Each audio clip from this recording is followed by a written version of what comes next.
words. Hi! Going to start talking about the Project Eternity stuff here. If you don't want spoilers or want to go in blind to Project Eternity, I highly recommend to either leave the stream or mute to me stream and hop on off for a while and just be a lurker in the background without hearing it thing, because I will be talking about a lot of stuff very soon.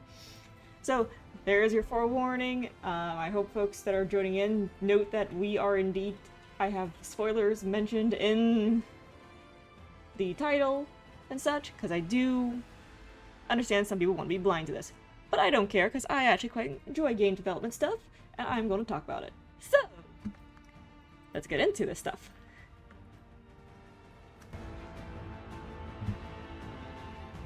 So last week, I believe it was on the 11th? Was it the 11th?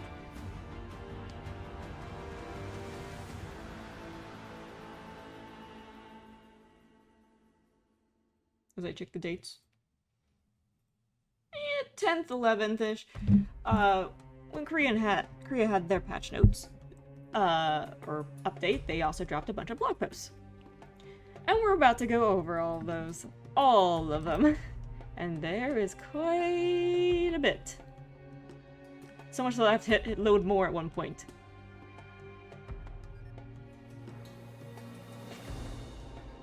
I see you enter my my island. I'm gonna go ahead and do a quick translate here so we can kind of screw up. So the very first thing they uploaded was the post that's on this side. I have the video uploaded, but it was like hashtag life, hashtag making clothes, hashtag intermediate process, finished process, and so forth. So we're going to take a look at that first video. Oh, I might need to rescale this in my OBS real quick. Oop, not that. There we go. That's more visible.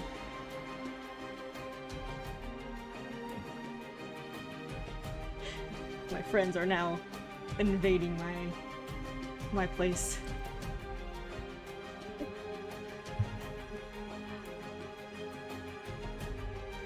So this is let me go ahead and play. I dropped it to play a couple times. But this is just showing off some animations for tailoring.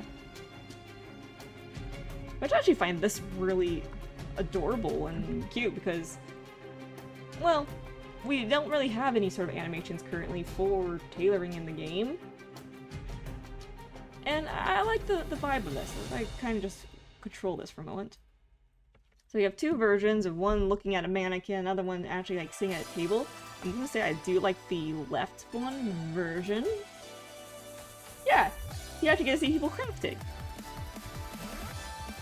Let me do this real quick, because I do realize this says stuff up here. Let me screenshot that real fast. Let me translate that real fast on the top of the screen and let us see what this says. It might give us more context. Okay. Oh! Alright, so the first one, the left side one, is the intermediate process. So when we're doing our, like, the taps on the crafting, that is the... basically everything up to the finishing process. The right side is the finishing process. So the final tap, the mini game part. Okay! That's actually really cute. That's actually super cute.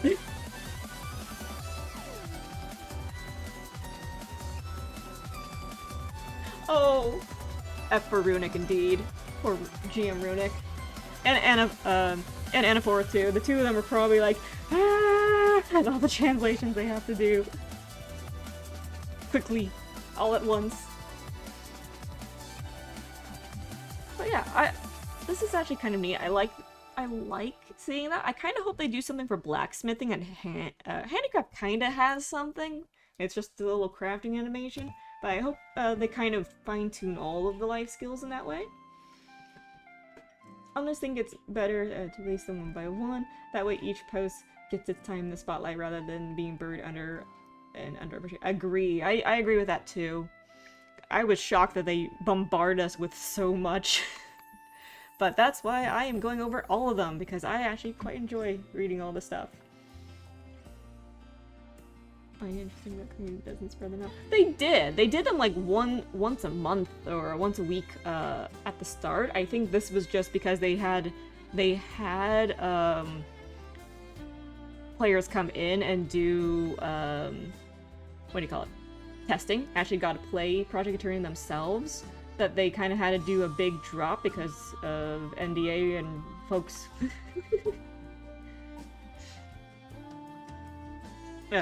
now sharing this stuff.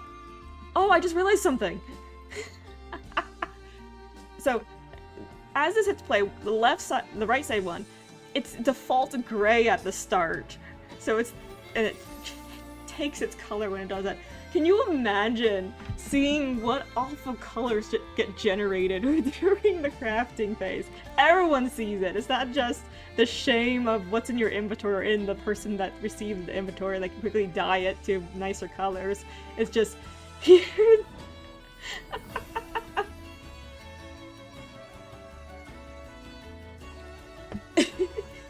Here's the colors you get for everyone to see.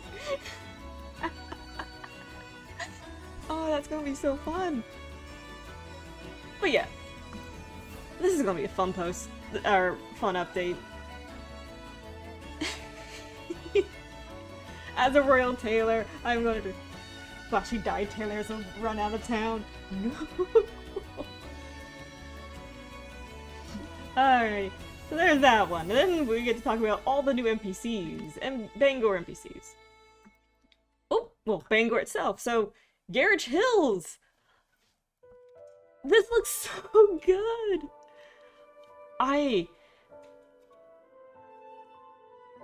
Gosh, it's making me smile. So, outside Bangor, the Garage Hills area, as we know and love, the statue is just out of sight. I know, sus indeed. But I absolutely love that they kind of continue the rocky formations up into the hills here, and we have a landscape and whatnot. This being low res is fine in my opinion. It's just rocky mountains off in the distance. It still creates a visual depth that is much needed in comparison to what it currently is. Yeah, oh yeah, you kind of see where Relna is carved out over here. Yeah, the statue may not be prettified yet. And even these houses, these little houses actually have been updated, looks like. They have more, polygons. Of course, my thing is a magnifying glass right now. Let me, actually, wait, can I do this? Let me click the right thing. Oh, yeah. Zoom in further. Enhance! There we go. That actually kind of really worked out. You can see that there's actually like more depth to the polygons here on the chimney. So they definitely got tweaked and cleaned up a bit. They may still be a little unrefined, but from first look, it looks darn better. Are those supposed to be the where the excavation crew live on site? I believe so. I believe so. Why is this? There's just a sign in the middle of the road here. Nothing that's meant to be there. It also has different lighting effects on it, so I think this might have been a placeholder object for like... this might be a player using Crisis to hide for a screenshot. They actually look inhabited, were they? Yeah, we don't know. Right now they're kind of on... They look like... Well, in the current game, they look like they're kind of run down and abandoned. Oh, look at the pulley and gear system that they have. It looks so much better.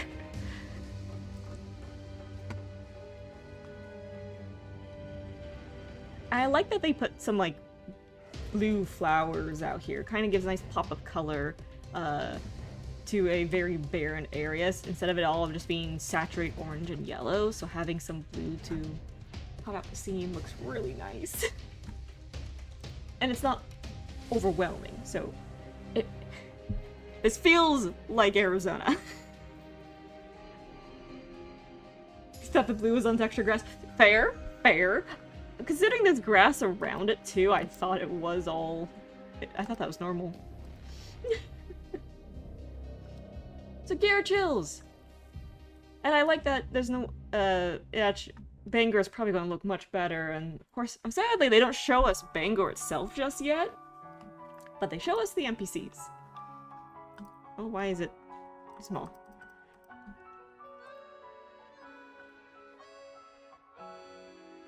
Oh, I should bring up their wiki pages real quick. Just for the comparison.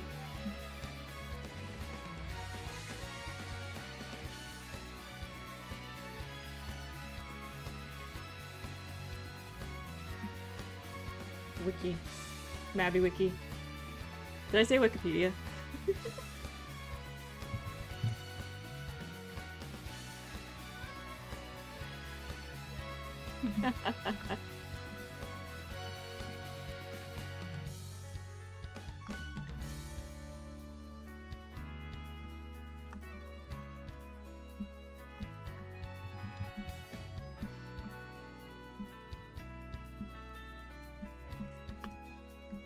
So yeah. Old picture.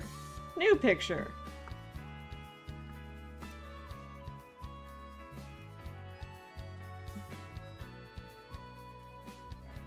Gosh, they did a really good job in capturing, like, it's still, like, it is still very much the same character, but I feel like this is more... just far more refined. It's no longer... They missed their chance of giving her washboard hands.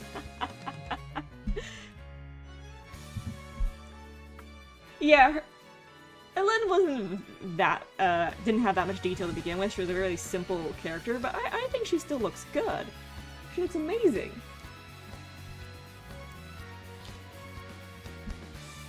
Now we need to compare Dirt. Holy smokes, this is a huge change. I like that they also gave both of them brand new poses, like, all together. But, dang.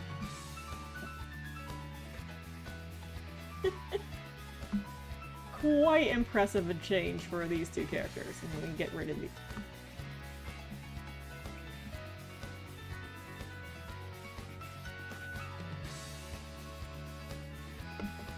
Yeah, far more dynamic and, I think better visual storytelling from just, like, the portraits alone, in comparison. Like, this is just a buff guy. You don't really know much about them besides, is he completely shirtless? Just shirtless? Here, we see he has the hammer, he's sweating, so he's clearly been working, he has grit and grime on his clothing. It's a lot better, but can they remove the mustache? I'm sure they can. He got younger. Wow. Oh god, I forgot this kid's name. What's his name?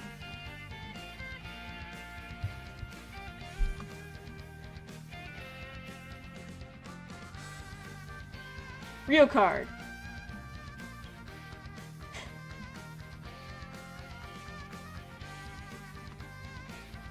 So, this is Rio card currently. Now this is him. Most people really don't know Ryokard exists. He kind of is tucked away in the corner, and he kind of gets introduced offhanded in a cutscene in G2, and then that's all we really see of him, is he's just present with other NPCs. Yeah, he can finally afford a shirt!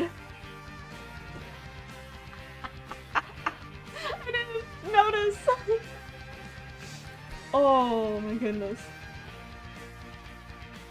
Thank you, Stream Ellen.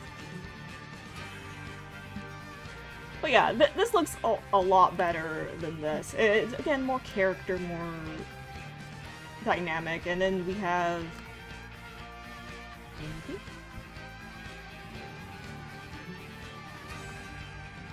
So, Ibby...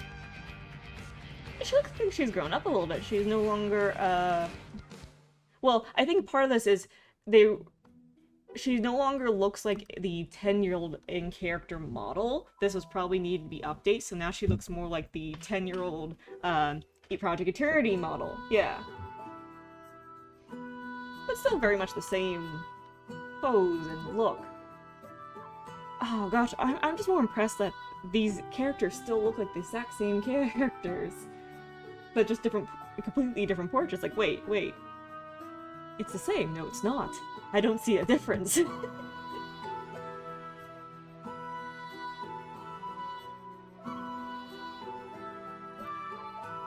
yeah, that's pretty darn cool. I'm gonna leave the wiki page up for now, but let's head on into the next post. So, Anger Rush and Chain / Development. My gosh. So this is a technical post, folks. So, this is... Hello, this is Tungi. GM Tungi. Or Developer Tungi. I like to introduce a work that naturally extended I'd like to introduce a work that naturally extended a chain using Unreal Control Rig. Oh boy. Translations are gonna be a little rough, folks. Just heads up to that. My control.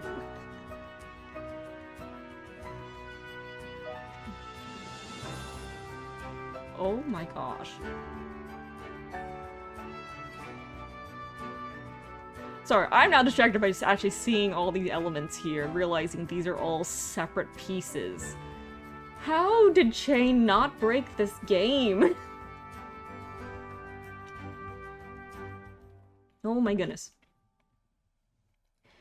In the current engine, you had to cram all the chain-related bones into the character bone and control them directly.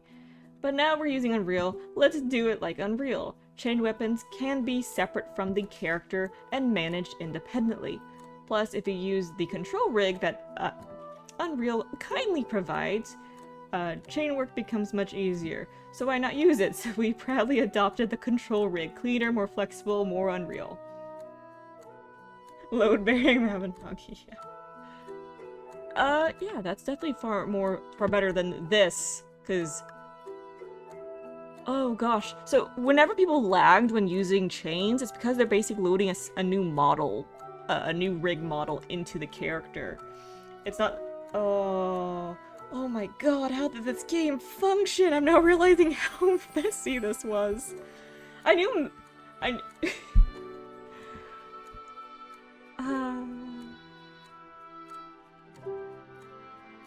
I'm so impressed with what these developers managed to do with this game engine in this last 21 years, based off Korean time, but holy smokes, no wonder things were funky.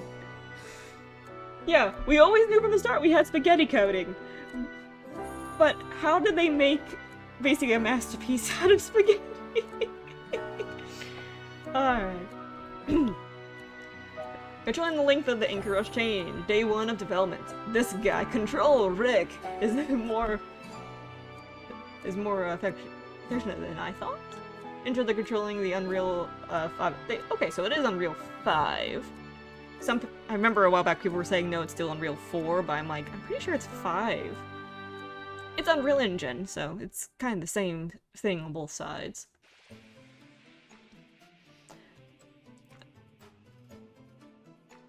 So it's Control Rick, not Lick, by the way. I finally this unfamiliar system called Control Rick decided to dig into it. The name sounds complicated, but when you actually peel it off, it's actually more innocent than you think. Finally decided to dig into this control rig, yeah. Control rig and rig, I know.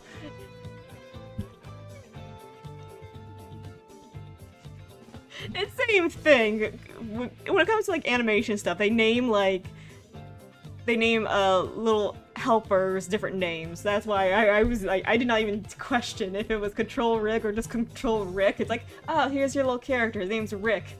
Look at Rigger.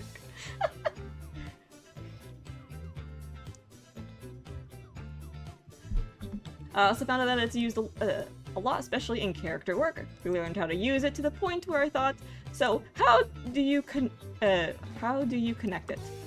On the first day, I started feeling hopeful, thinking, this will be over soon.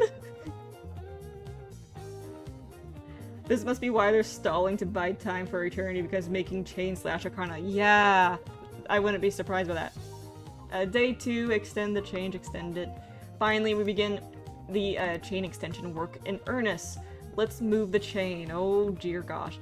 This is the knowledge I gained yesterday. I understood that I could control the end of the chain to the desired position in this way or that way. A structure that is usually easy to control in a control rack.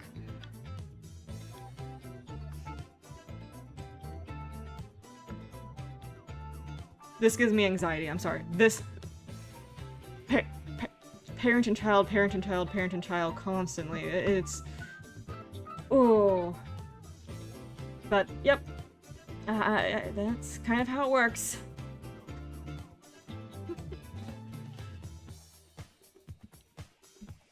Root. The root handle, descent blade, blade 1, descent of blade 2, descent blade 2, descent of blade 3, and so forth. And then root handle, descent blade 1, root handle, descent blade 2. Oh, jeez. This is, again, I knew this was going to be more technical stuff, and trying to explain this to folks is going to be a bit of a challenge. This is actually kind of a good example of how, like, this parent arc works. Essentially, all these little triangles that you see kind of within... Can I actually zoom in a little bit on this? Urgh. Basically, this is a rigging skeleton, essentially. It's all a bunch of triangles connected to one another, so that when you manipulate it, it all stays in a line together. But if you had, like, one of them all of them connected to, like, a different mark and move that, all of them, like... It's so easy to mess up this stuff. It's animation, rigging, skeleton. Maybe I should crack open on Blender myself and show you guys, but we'll just continue on. I was about to figure out how to... he's also using the Kraken tentacle here, for example, which is really funny. I figured out that all I had to do was pull it to where the target was with these 7 blades and position it. But I decided to try a different approach. If it's a tank-like route to blade 1 to route to blade 2, and the only way is to control each blade. Let's calculate so that the chain is placed at regular intervals from the starting point of the target. Since there are 7 blades, so I tried placing the blades one by one in a straight line to the destination. The chain has really stretched to its target position. Okay. Of course, there's a cute bug where each axis was looking the wrong direction. Still, it was giving me the confidence to say, okay, this works. So, this guy is what they were trying to control, and then stretching it out lengthwise. That doesn't look too bad. His desired destination. I was surprised how much faster progress than I was expecting. Day 3, done already? Really? Today is the day to attach the control rig to the actual system by utilizing the features provided by Unreal. What's this?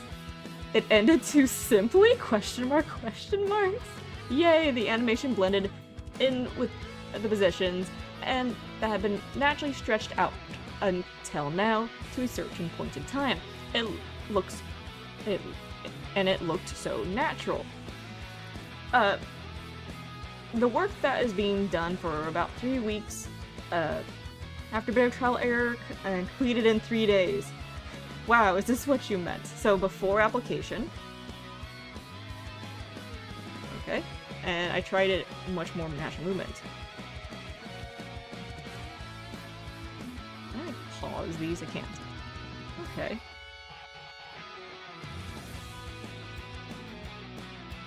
So watching the right one, because this is with it implemented, it does look really good with the chains, kind of how they're expanding and contracting more, just visually better, I guess. Wonders of not having to code every tiny bit manually, right?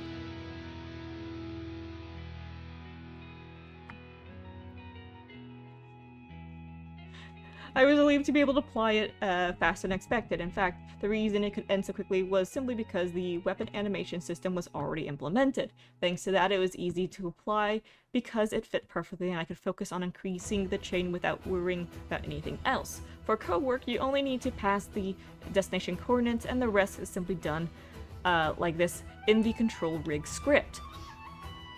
What if we weren't working with control rig? Control rig is basically takes into account the chain structure and automatically says, if you turn this bone, the next bone should follow like this. If you implement it yourself, animation. Yes, if you didn't have a very sophisticated script to improve how something is done, you are having to manually code every little tiny thing. Imagine being the internet dev guy and told to animate the chains. That is truly terrifying. It's not impossible to implement chaining without a control. It's not impossible to implement chaining without control rig, though. But the difficulty of dragging is from someone.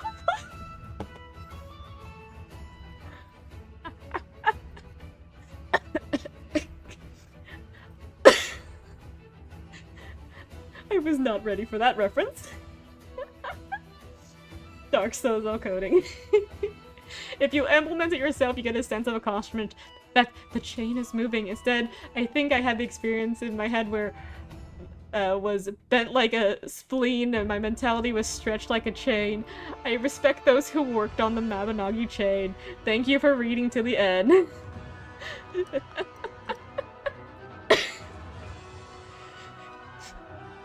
This guy pities the devs that made this. Clearly.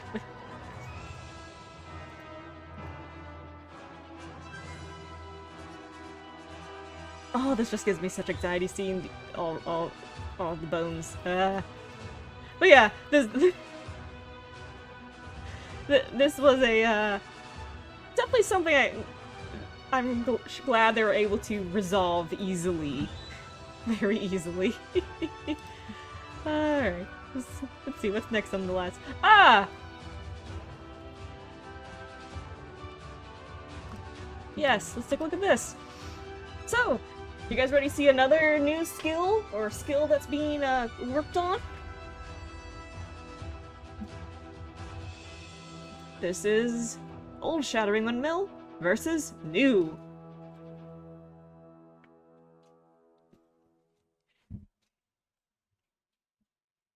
So the Shattering Windmill changes. I think this looks, as I pause it here, this looks a million times better. Like, no offense to the OG, but this was just utilizing, like, kind of some simple assets the game already has. So, windmill with just ice. But this feels like it actually is a proper Shattering Windmill. This isn't, like, just reusing assets. This is something truly, like, for the skill, and I feel like it's far more natural, and it has that flow to it that looks stunning and gorgeous. There's much more character to the way the ice crystallizes in it. Yes! I just realized something. He's demoing this. There is a player or a GM entity here, or is this actually a mob entity? Is this a mob entity right here? What are you? Oh. Did me translate this?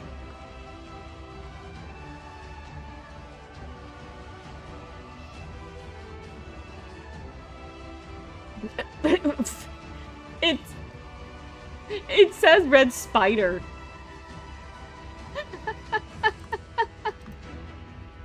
This is being translated out to red spider down here. Okay, let me translate these ones up here. Why not? I'm curious now. This is funny.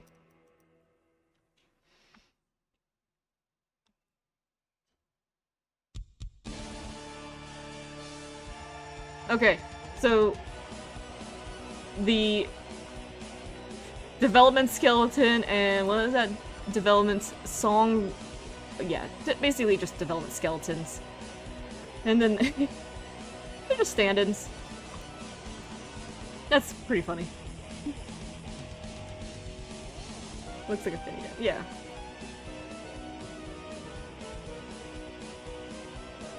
Oh, there's even little sparks that come off of it. Oh yeah, that's a lot of sparks. So when it does, let me back up.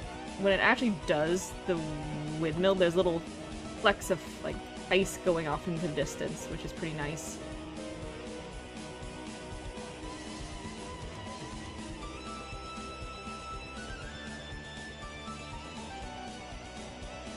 That's just a million times cleaner. My golly.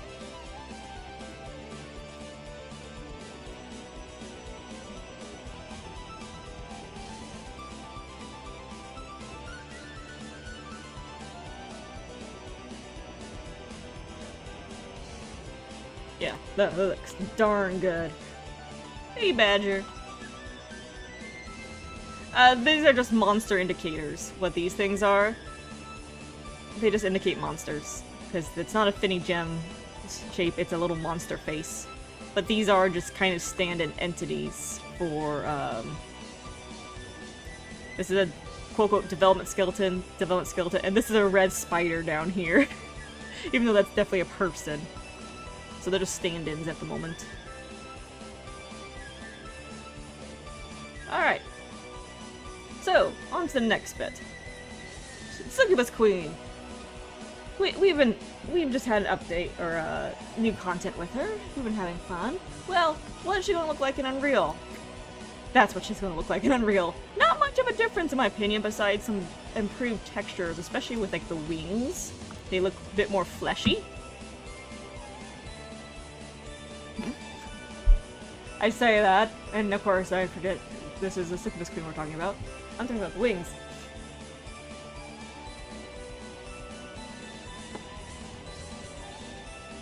Oh, the new arachnophobia turns all spiders into people.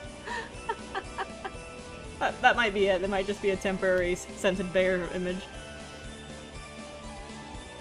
But yeah, this is what the queen's gonna look like in Unreal. I think she looks okay.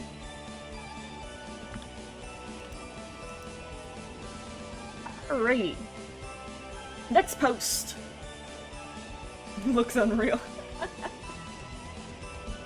Let's broaden our horizons and find peace of mind. Hello, this is Milk Tea. We've actually had Milk Tea a few times in these blog posts pop up. This is Milk Tea that plans eternity.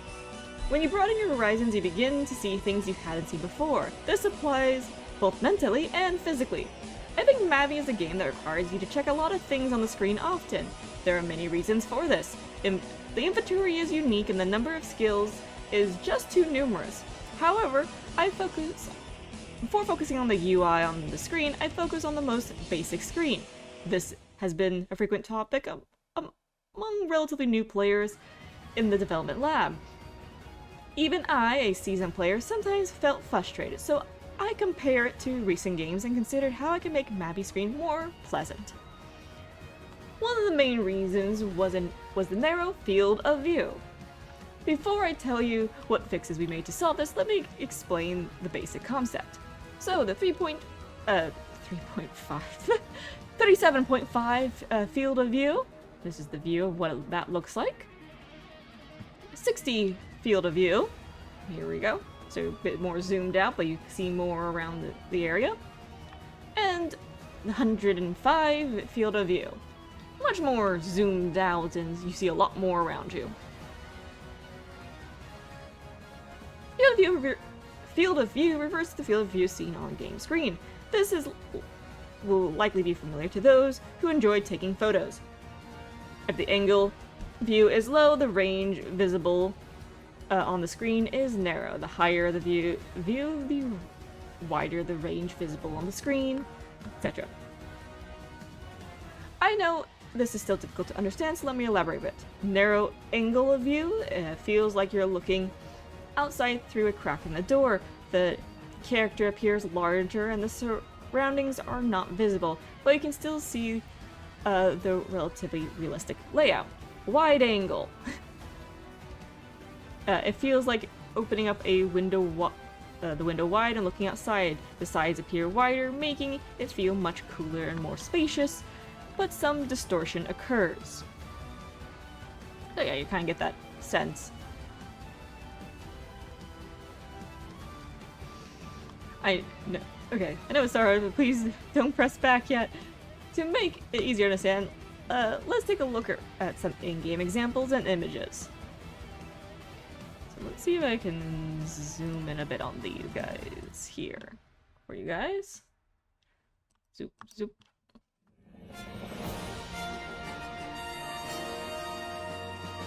It made the pictures itty bitty, but hey, we're just looking at the videos. So this is at the 37.5 field of view. If it loads.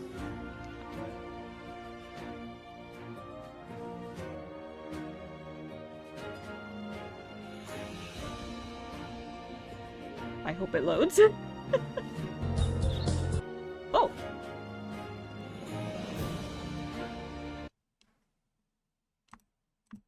It has music in the background, so.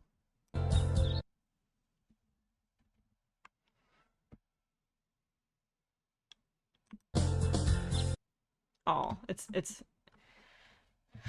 so main problem with the blog post, and I thought I had pre-rendered everything beforehand. Apparently, I didn't really load these properly.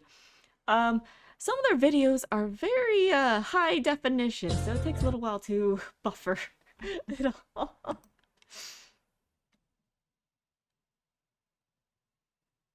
Yeah, let me try that in open a new tab. Oh, there we go.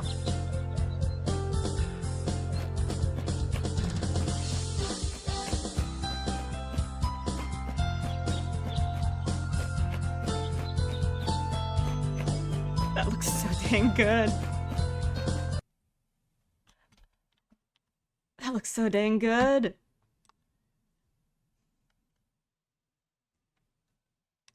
Look at the character name. Their name is very tiny. I don't know if I can translate that, or Google can read that. Aww! Aww! No, I saw people on Twitter talking about that, and I thought they were just joking around. That's mean! Milk tea, why?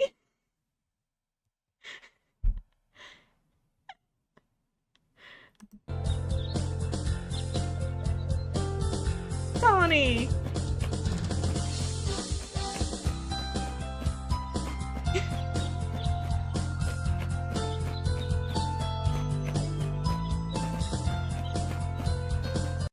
That looks really good. Alright, so there's that view. So let's go ahead and do the same with this one. This is also a different time of day, which I do like that they're giving us kind of different visuals of day as well here. A bit more zoomed out.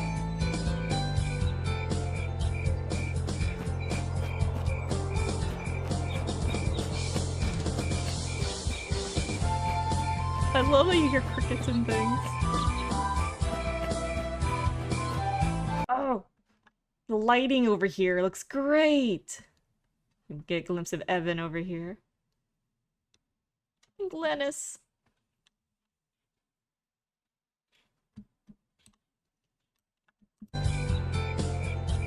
Was Neris over here and we just didn't quite see her? Because there's Manus. Yeah, she's just off screen.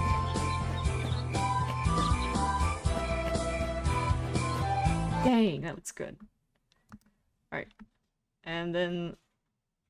Oh, wait. So that was at 45. Now we have a 60. Oh my gosh. So let me just open up each of these real quick so I can just... So we have a 60, a 75, 90. They gave us a lot of examples. Oh my gosh. And then the 105, which I can already tell the 105 is a bit wonky.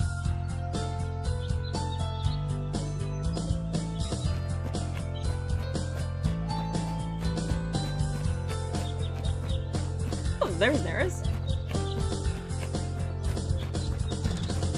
Okay, this one's okay still, in my opinion. It's not too warped. I think I like the last one better.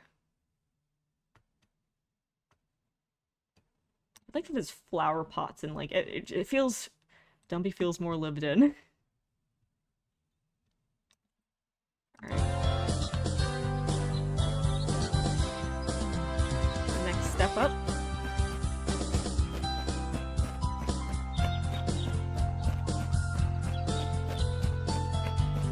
Yeah, this one is starting to feel a bit more stretched. That one's definitely feeling more stretched out. Oh yeah.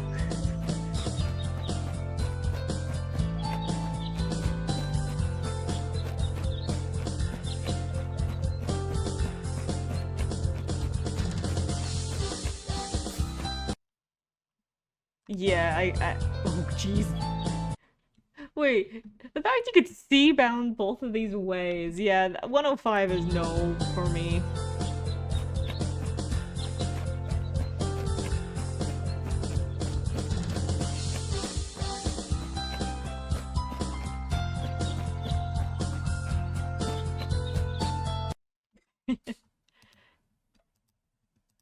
Alright, yeah. I think I prefer... Oh, not that area. Definitely preferred kind of one of the top two, so the 37.5 or the 45, which is apparently the live one. This is what they currently have in game.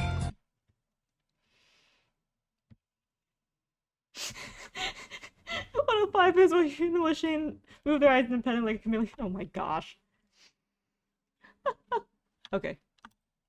Let me fix this. If you look at the images in the videos, you'll be able to feel the difference between the narrow and wide angles. Currently, the live version is a 45-degree field of view. Considering the average monitor size Mabinogi was first developed, it isn't particularly an unusual figure. However, the problem is over 20 years have passed. Wistfully, monitor sizes used by militians have also increased, and the amount of content and systems in the game have significantly increased, resulting in massive increase of what needs to be seen on screen. Creates a sense of claustrophobia. Yeah, I believe all of this combined has ultimately resulted in the feeling of claustrophobia. Furthermore, with a lower field of view, even at the same speed, the character may feel somewhat slower. This is because the field of view is relatively narrow. The optimal field of view varies across games. First-person shooter games tend to have a wider field view than RPGs, and racing games often use even wider ones. In contrast, cinematic-focused games tend to use a more relatively narrow field. First, this narrow field of view needed to be broadened to fit a modern game. However, it would be problematic if the difference from the screen you're accustomed to while playing was so great that it felt out of place. So I worked with the level designer to find the right value, repeatedly adjusting the various parameters. So let me go ahead and pop this video out so we can see what they're doing here.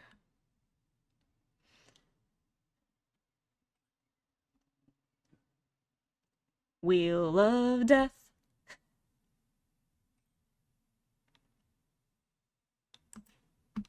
Oh, it's really struggling with that one.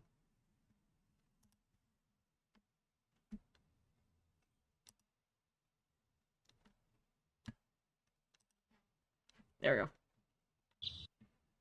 Or not.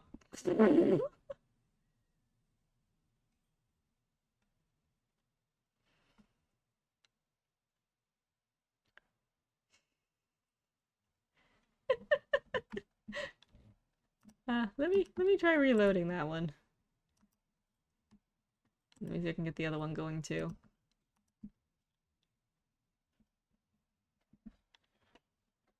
Oh boy.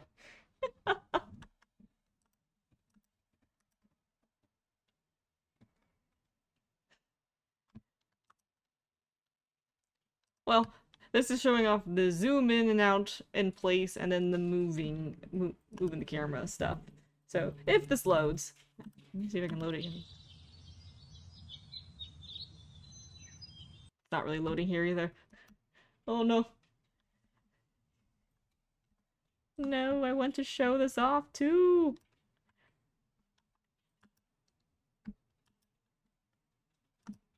Sads.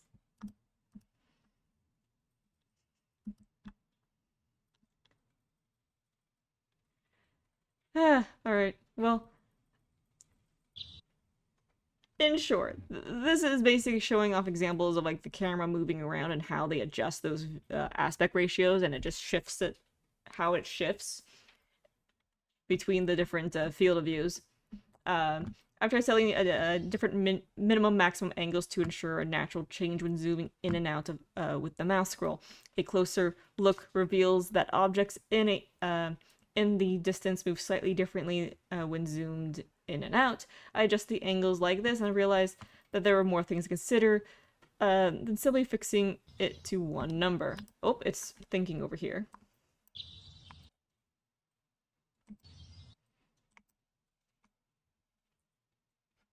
I'm just going to pause that for now. So here's a boss arena area. A dungeon. Looks like Shine Seeker. When I hunt, the screen usually looks like this. Yeah.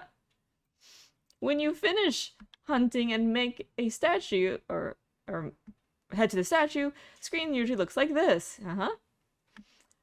I needed both a distant view and a closer view for clearer views of the character, and these two perspectives had to be properly differentiated. At the same time, I had to be careful not to accidentally switch perspectives. If you accidentally scroll in the middle of a hunt and get pulled into the character, you'll be in big trouble. Okay, I think that this is the video I do hope loads, because this was a really cool one.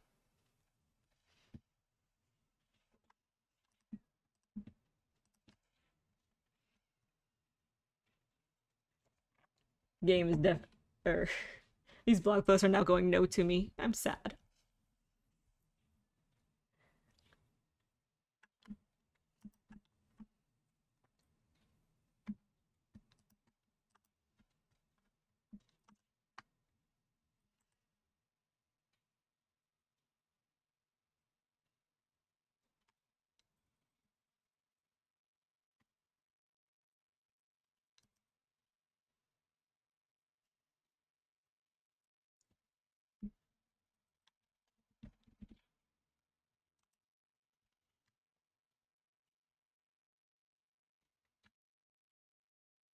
I don't think it cares for maybe going to full screen mode. Alright, so first of all, the application screen that I quickly implemented is as above. In normal situations where you need to hunt or look around wildly, scrolling within a certain distance, you... Whoa. Okay, it's buffering. As some militians may have noticed, zooming in and out moves more smoothly. However, when you want to pull the character up close, we set it so that you can set the chin once and repeat the scrolling several times to enter the viewing mode. We do our best to dress up new clothes from head to toe, so there are always times when you want to see your full body shot, and other times when you just need to look at the face in more detail. First, we implemented the viewing mode in 2 stages, starting with full body and then allowing you to look closely at the face of your favorite character. Since it's still a prototype stage, it seems that more polishing and supplementation is needed. I think we'll be able to add more camera-related features later. Yes, please! By linking with screenshot mode, you can focus on the character and add bokeh behind it without having to use things like Photoshop. Depending on the boss battle situation, it automatically finds a more optimal location and grabs it. I'm happy that we have a working environment where planners can quickly prototype and check the results and make detailed adjustments so that we can provide more things to try and enjoy for a better experience on Eternity. In the future, we will cover more refined results and advanced features in an easy and fun way. So, yeah, more camera-related features. Streamer mode. Just give us a streamer mode. Give us the ability to basically delete everybody else from existence, so it's just our character and the game storyline for when a new update rolls around. But yeah, I don't know if this is fully loaded. It's not fully loaded. No! Why are you not fully loaded? Why are you being fickle when everything else was okay? Sadness.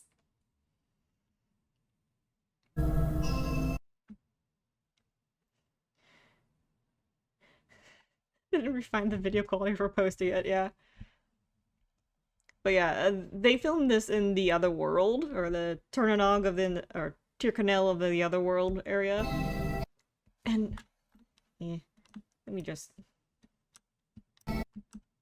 get it to pause. 15 gigabyte video for just 30 seconds, right? Come on. There, I can pause it there. It does have a bit of a soundtrack in it, which I do recommend people try viewing. I'll probably leave it loading in the background here as we continue on. But look at this atmospheric area. It's so spooky, and I love that the torches here don't actually have like normal flames. Instead, it's like this weird like ghost flame thing going on. It looks cool. I love it. But we'll go ahead and move on to the next section, which is not translated yet. So this is the Militian default Militian face stuff. Fueled by the ghost of the dead, yep. Eternity's basic face shape is based on Live's basic face shape. The reason for building on the basics is clear. Project Eternity isn't a completely new project. We had to make everything compatible with the existing live data, including hair, facial expressions, eyes, mouths, and facial decorations. And since all of these items are created based on the basic face shape, it was inevitable that we would have to start the appearance from the same basic face shape. However, this is the live face. A wide face shape cannot escape even cannot escape with pretty hair. Eternity's basic face shape, based off the live basic face shape. I tried my best to make it pretty, but the basic face of a Militian, is this really okay? I don't use XLED. Even if you increase the number of polygons and touch up the bridge of the nose, it is absolutely impossible to create a beautiful face based on the basic face shape. The default face is literally the first thing users see. It's the game's first impression. We decided that this could not continue. Based on the most recent appearance, the Militians is becoming more beautiful every year. We must expand our aesthetics and let's give your face a new shape. Of course, the production process was not smooth.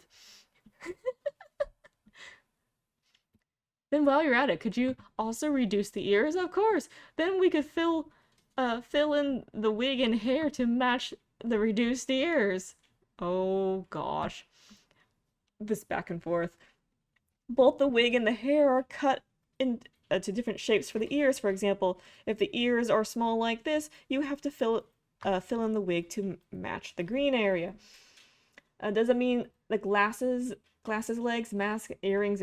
What does this mean for glasses, masks, and earrings, etc.? I think the mask straps and things like that are affected by the ear position. We just need to adjust it. How many wigs or hair extensions do we have combined?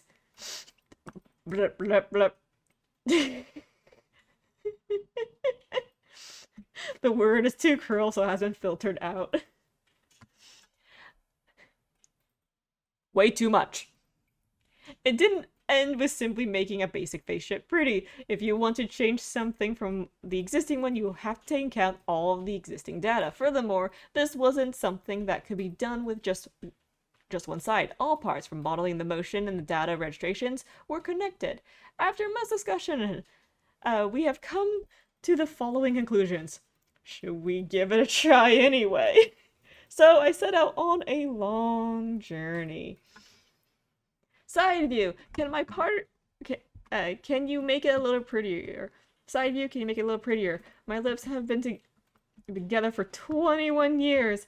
What if I can make lips too? Since the male and female models, female characters that users have different face shapes, I think it would be good if the basic shapes were also different.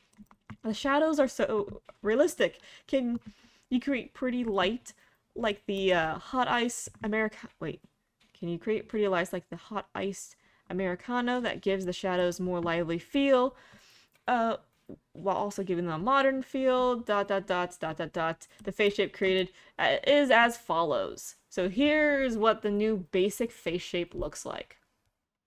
Human female character.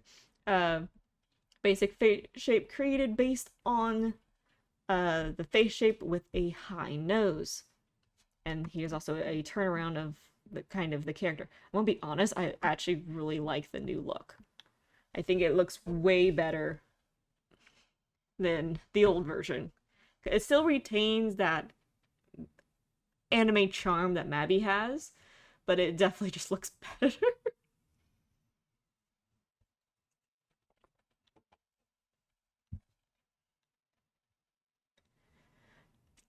This screen is under development and the final image may differ. Yep. Everything in here is still subject for change, everyone. Some people may not like the changed look, while others may like the changed look. Can we create graphics that satisfy everyone? What fits the feel of our game? What we keep? What should we change? This is probably the area that we will have to think about throughout development, finding graphics that fit Mabinogi while preserving the emotions that users have cherished. We will continue to strive for this. And this is Aaron Representative Kodak. But yeah, this is a pretty dramatic change, and it looks... I personally really like it.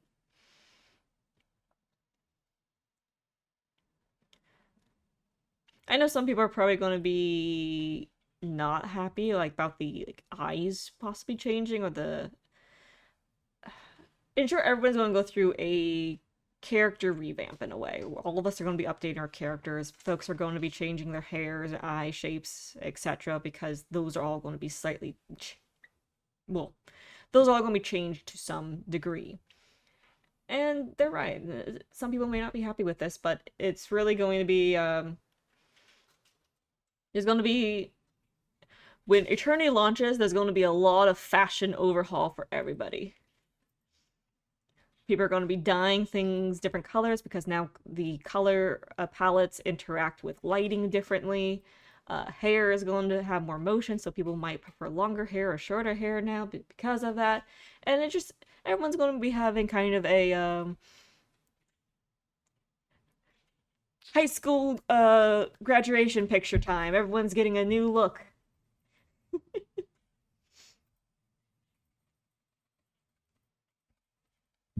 I'm sure they will. So moving on. Is this loaded yet?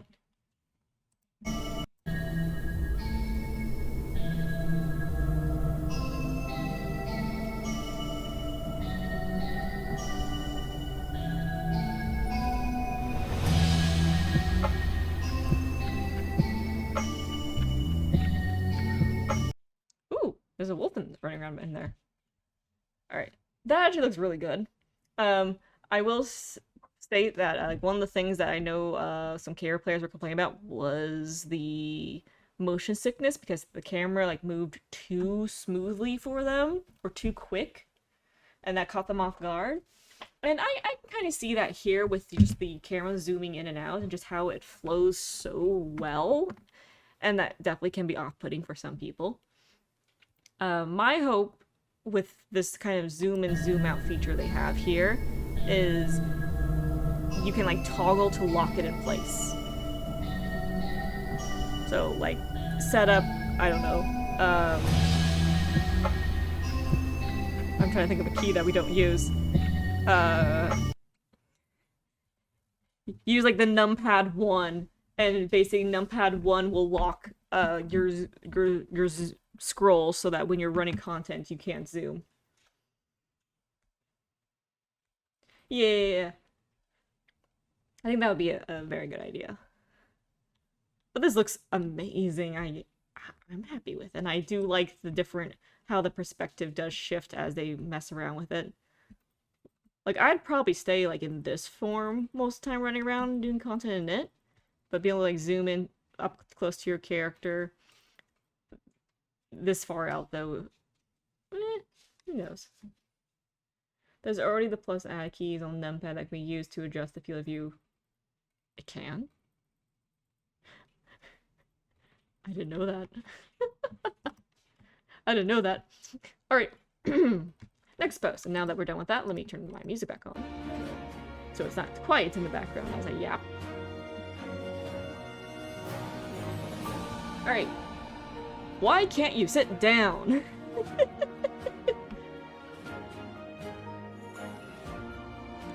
I'll have to look at that later. In this article... Oh, hello, this is Cherokee.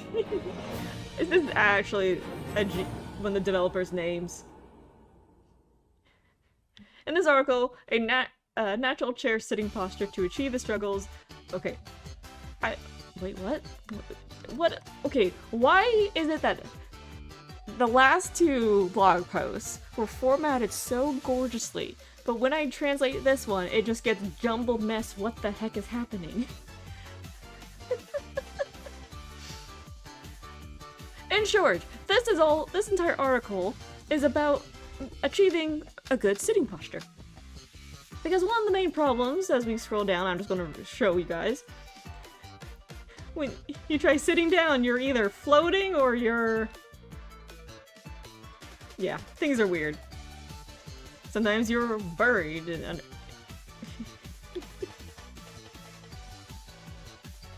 I guess he was feeling the charitable floating, your legs dig into the ground. You float and then you get buried in the ground, etc. Yep. The current engine. Oh god. What is this formatting? Look at this, guys. The current of the Peony engine stating, looking at with the standing movements. This is absolute gibberish. What is happening here? Okay, let's go to original.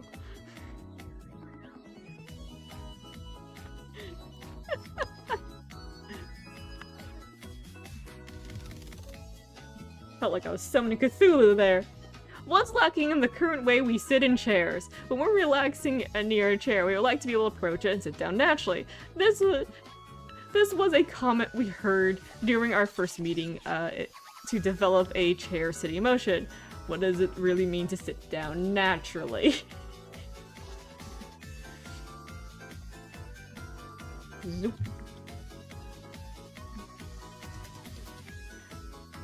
Upon reviewing the current state of the engine, we found issues with the sitting and standing animations. Characters in position, which suddenly shift and legs would awkwardly clip through the chair. Why is this happening? It's because each character has different heights and leg lengths, and the chair sizes also vary. We are now considering how to make the animations look more natural and develop a plan to address these issues.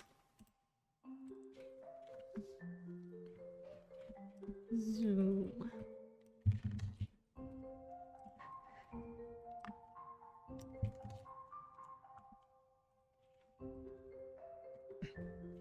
Develop points for implementing natural sitting animations. Starting position for sitting. Since the leg length varies, smaller characters should start sitting from a closer position, while larger characters should start from a slightly further position for a more natural look. Preparation for sitting. To avoid the character suddenly rotating to a starting position and direction, smooth interpolation should be used for more natural movement. Sitting down. 3. Sitting down. The character hips position should be adjusted to the chair height. But instead of moving it all at once, gradually interpolate the position during the motion, so the motion will look more natural. Sitting end position. 4. Sitting end position. Smaller characters should sit closer to the front of the chair, while larger characters should sit deeper in the chair for a more natural appearance. Height when sitting. It's acceptable for smaller characters' feet to be off the ground, but larger characters' feet will be buried in the ground. We need to use foot IK, a function that naturally adjusts the character's foot position and adjusts to the terrain to keep the feet on the ground and standing up. When returning to the correct position, interpolation should also be used to ensure smooth movement transitions.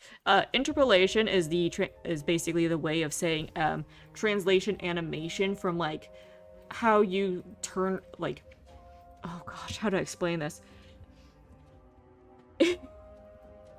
In animation, if you had a character that was, let's say, you want your character to turn to the left.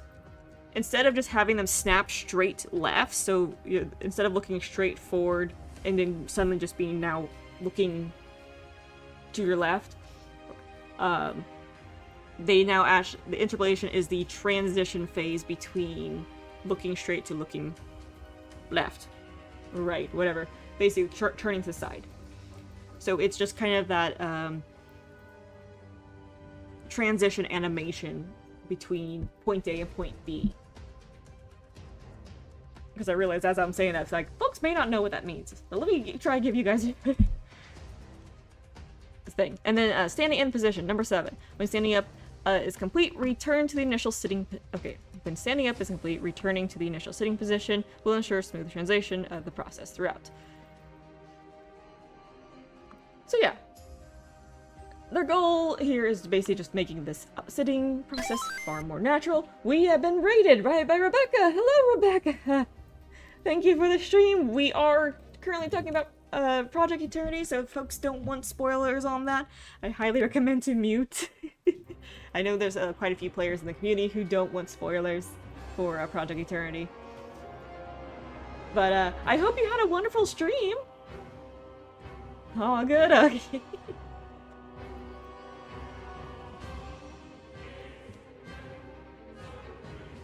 Yeah, we're talking about chairs at the moment, how they got the chairs functioning. So, applying these 7 elements will result in a more natural movements. Oh, and when the rest skill is used, if there's a chair within a 5-meter radius, the character should be able to find it and sit down. Oops, I missed something. Let's add 0 approaching and sitting on a chair. Now achieve the total of 8 objectives.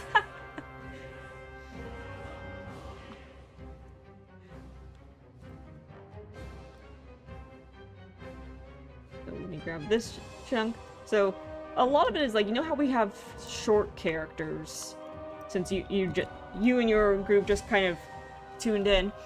They're basically talking about how this post is about how they're going to get short and tall characters to both sit naturally and not have them like clipping into the ground or the legs sinking through the ground because of how the chair is height-wise, or vice versa.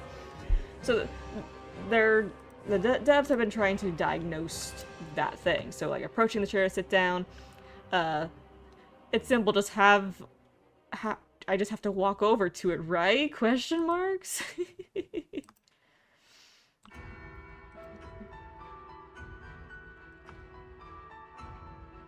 So it is actually kind of neat seeing how the devs are tackling different matters. This is kind of more of a quality life one. Others are a bit more technical, like getting the chain slasher skills functioning properly, or field of view for player experience. So, continuing on with this one. When generating the navigation mesh, we consider the maximum collision box size of the character, which resulted in some chairs becoming inaccessible. Ultimately, I explained the situation to the person in charge, and they adjusted the chair collision box, making it possible for the character to approach a chair. I felt relieved. Now let's move on to the next step.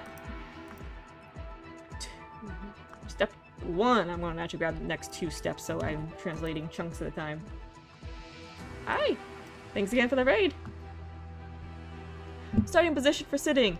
There's a significant height difference between small characters, the 10-year-old human, and large characters, the 17-year-old giant. Small characters should start sitting from a position closer to the chair, while large characters, due to their longer legs, should start from a relatively further position. This variability is handled by creating data assets that allow for different settings based on race and age. Preparing to sit. The direction the character faces when sitting should be towards the chair, or rather the opposite direction when they approach the chair. Even after moving to the sitting position using pathfinding, slight errors may occur, so this positional error is corrected through interpolation. Transition animation. This process is handled naturally, approximately 0.2 seconds. So it works pretty quick. Grab the next section and translate. And yes, I'm sorry, this is all going to be green text on your guys' screen as I translate it, because it didn't want to work properly earlier. Sitting down. While playing the sitting animation, the character's hip position is gradually adjusted to the sitting position of chair. In the previous engine, while there was a jarring effect during the height adjustment process before sitting down. This had been improved by adjusting a process that interpolates the character's movement to the target position during animation. Sitting down in a rival position. For the same reason as the sitting start part, smaller characters are set to sit closer to the front of the chair, while larger ones sit further back. This can also be adjusted in data assets for each race and age. Height when sitting. For larger characters, a problem occurred where the legs would sink into the ground, and the moment their hips aligned with the chair. To ensure the character's foot position and angle are naturally adjusted, they're using the foot IK function to naturally lift the legs.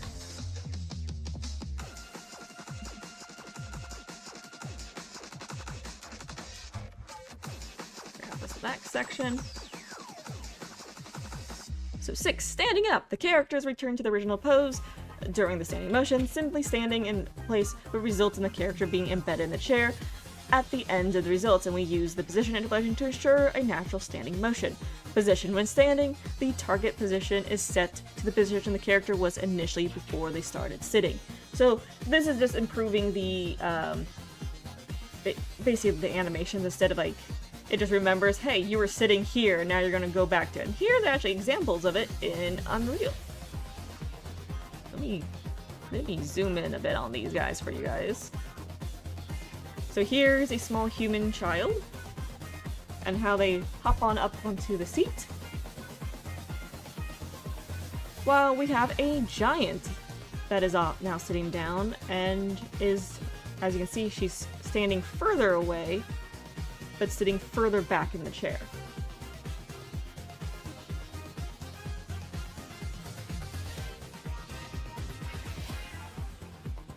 So these are pretty good changes. As well as you see some of the pathfinding here of them hitting basically rest and the character auto-pathing straight to the chair to sit down.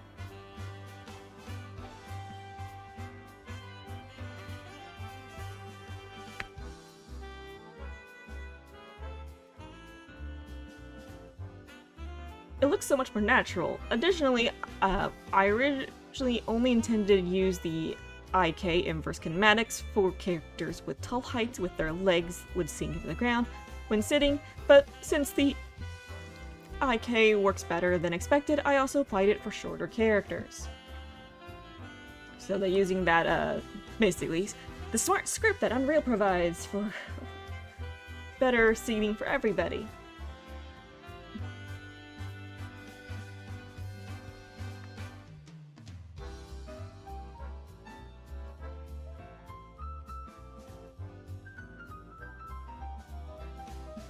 Oh yeah, I see. So instead of her legs being all the way up, they actually kind of do reach down a little ways.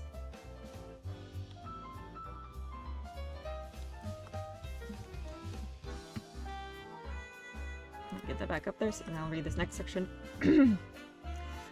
The sight of her trying to stretch her short legs to sit down is cute, but the chair seems too high for a 10-year-old, resulting in some unnatural looking scenes. Instead of struggling to sit down, adding a little jump motion to sit down would make it look more natural, and there's room for improvement. We will continue to improve to achieve a more natural-looking chair sitting feet in the future. This has been the Chair King speaking. So, while this is cute, they're opting to go with this of her hopping up more instead. Which I agree to. I would say that they should be able to play with this and apply it on both sides. Oh my gosh. That is an amazing profile pic for the Chair King.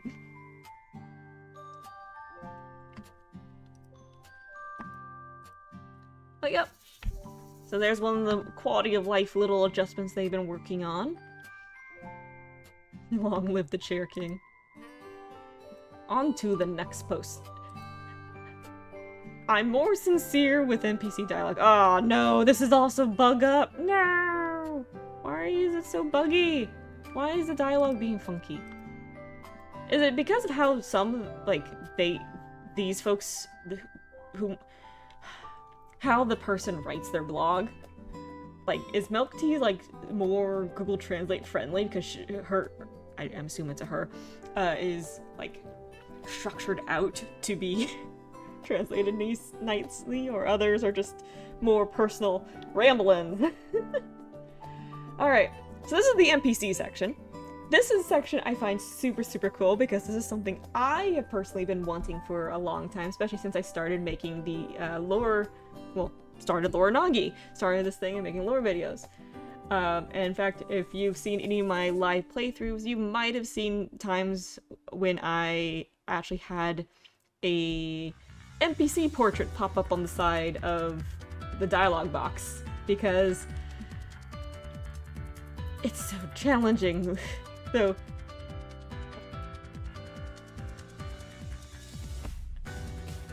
this is such a... okay. I'm excited about this one. Alright, I'm gonna go ahead and start translating all of this because it's not letting me do easy translations. I'm quite serious about NPC dialogue. Hello, wait, this is Milk Tea again. What? Milk Tea, why is this post funky? Gosh darn it. Alright. This post is about several characters in Aaron I truly love. It's not easy to write about this topic without spoilers. I really didn't expect you to choose this topic among the various candidates for this post. I won't mention who you is.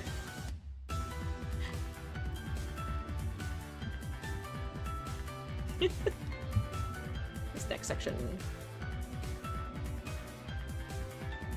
Oh god, this is actually a lot of writing. Okay. Some players find joy in immediately running to NPCs standing in the village and trying out new keywords. That's me. I'm one of them. This is Milk Tea speaking. I'm one of them. The more text there is to read and the more different random dialogue options appear when I click again, is more dopamine fuel excitement I feel. I know there are many players who diligently clicking through their travel journals to see the reactions of their favorite characters. For over 20 years, countless developers have planned diverse characters and crafted engaging stories, making Aaron a richer and more vibrant world. Thanks for their efforts. Even now, the multifaceted narratives of Aaron inhabitants continue to unfold and be enhanced. Let me just hit translation. I know the dialogue is messed up, but this section here, just is fully calling out us lore geeks.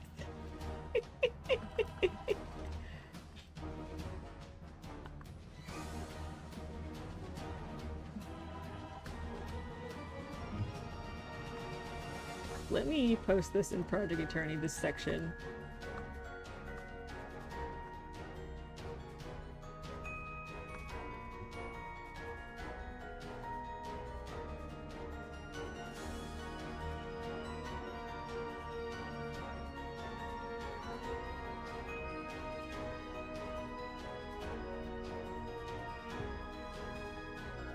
Alright. Let's move on. Continue reading. Let me grab this next section. Here.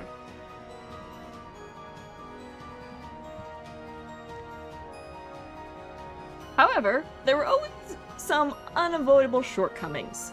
Because the live service has been running for such a long time, it's difficult to continuously and meticulously manage all the dialogue for countless characters. Due to the many people who have worked on the project over the years, the characters' personalities and speech patterns have sometimes changed from their original versions, although this is now strictly controlled.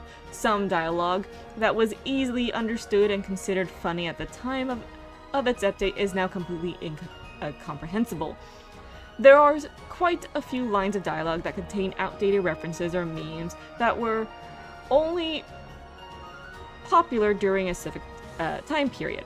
And unfortunately, there were even cases where the dialogue itself contains errors, such as the alchemist's grandmother and Tara using lines of the young man in the general store.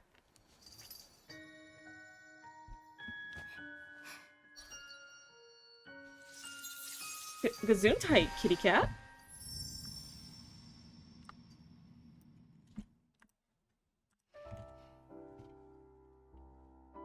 I wanted to see diverse reactions for each keyword I press, but some characters had fewer dialogue options than expected. If a character reacts to 20 keywords, it's natural to expect 20 reactions from character B as well. Some characters had a lot of dialogue, while others only respond with "I don't know that keyword," or didn't have any randomly generated dialogue for a single keyword at all. The fact that some characters had hidden reactions that could be discovered by meeting certain conditions, while others didn't, was always disappointing. I feel like this entire blog post is just talking about me, Sol, Geeg, and Lint, and all the other lore geeks hunting as much lore as we can. While using the skill keyword gets me a new skill in this day and age? No. Will it stop me from trying? No, exactly. Okay, I think I do need to do this. So let me copy image. Let me try to get you guys like a translation of this picture. Oh, that's a big picture. I was not expecting that to be such a big picture. I thought there was gonna be sections of this picture. Oh no. Okay. Hey guys, guess what? This is a big picture. Alright, so from this comic here, we shall read. In front of the Dumbarton Royal Society tent. Oh, finally! Melwyn has been updated. Looking for updates. Should watch the keyword. You should watch the keyword conversation. Melwyn clothing store keywords. Before I started my academic activities, I mostly wore dresses. Wearing a dress with long sleeves embroidered with delicate decorations, wearing a sunbonnet in fluttering lace, she wore a gorgeous corsage on her chest. There were also people who styled my hair in different ways each time. After wearing pretty clothes, oh wow, seeing it in game, I can really feel the planner's sincerity. Of course I'm drawing this too. From the actual document of the planners in charge of Melwyn. How it looked when I was in the mansion, the clothing store full of selfishness. Keywords, I want to see Melwyn wearing a pretty dress.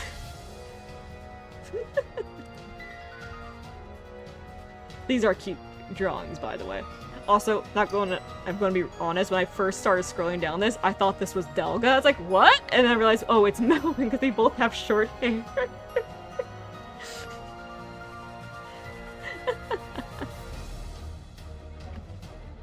Okay.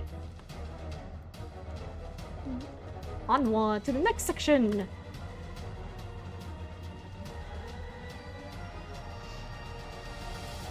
I'd like to share some behind-the-scenes stories with the person who previously worked on Melwyn's portrait. I still remember the promise I made when we first created Melwyn and Dumbarton. Let's create a character so interesting that you could spend all day just talking to them and still not have enough time.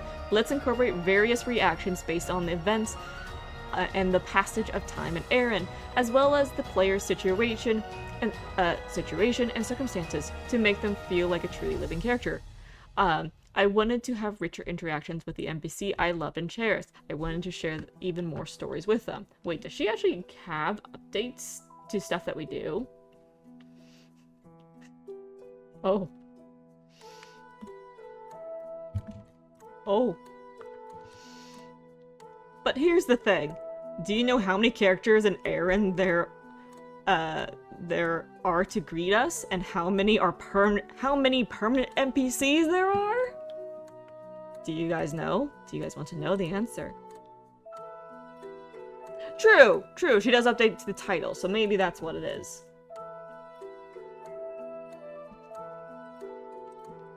There's a lot.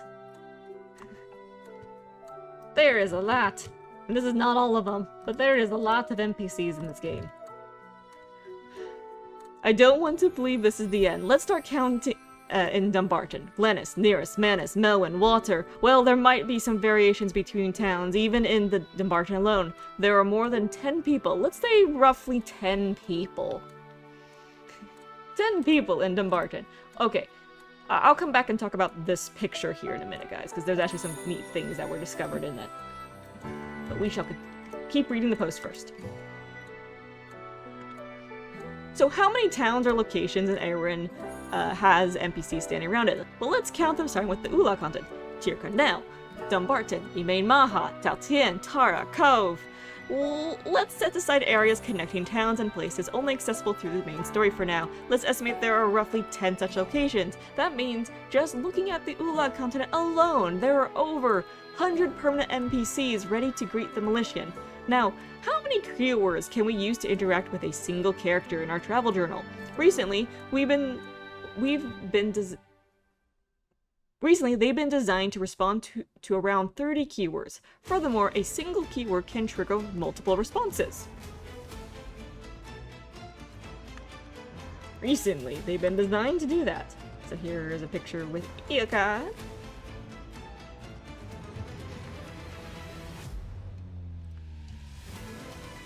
Let's borrow a line from Iogad, who I last worked on a live project. Wow, we need to write lines for 100 people times 30 keywords times the number of variations. Oh no. You guys see where this is going, right?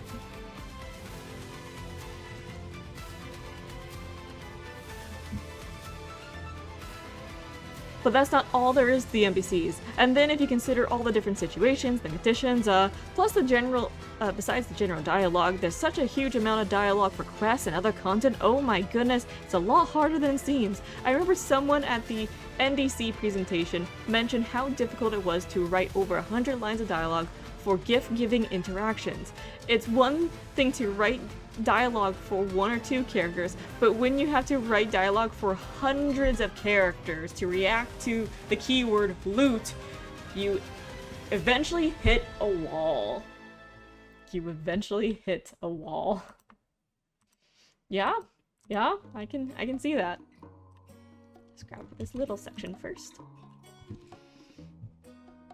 Performing this challenging task reliably during a live service is even more difficult. Doing everything all at once is physically too time-consuming. The dialogue needs to be carefully considered and written, and requires meticulous review multiple times, and we can't just do it for some people and not others.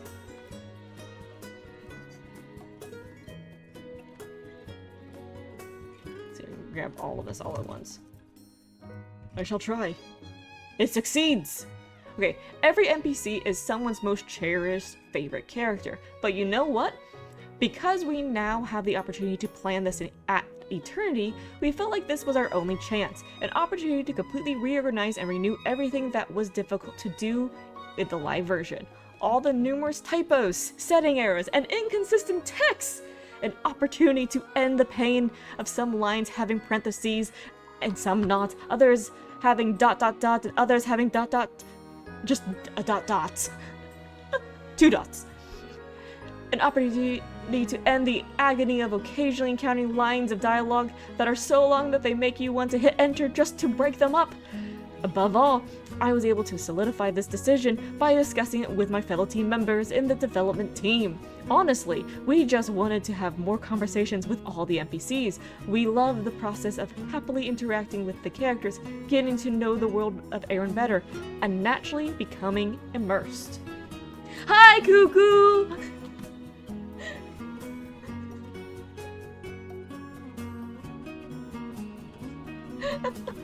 We have been ambushed, or not ambushed, but a wild cuckoo has appeared.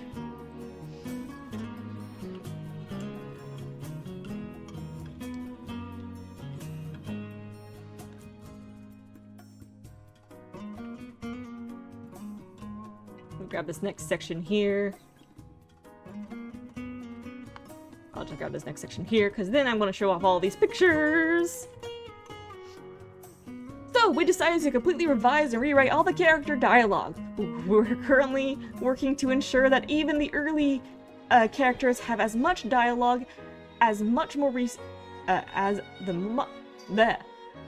early characters have as much dialogue as the more recently updated ones, creating a rich and varied sets of lines by applying multiple variations to each keyword. Beyond just the quantity of dialogue, we're also applying common rules to the overall dialogue text to make each conversation page much more pleasant to read. But I think I've just dug my own grave. Please save me, this poor developer. Alright, now we get to show off what... It won't let me do that. Alright. Wait, what do you mean you're downloading? No, I don't want to download it. Okay. What? Okay. Alright. We're just gonna zoom in. Alright. Ah! Hi, kitty cat! So, zooming in, because I can't pull out these pictures individually for some reason.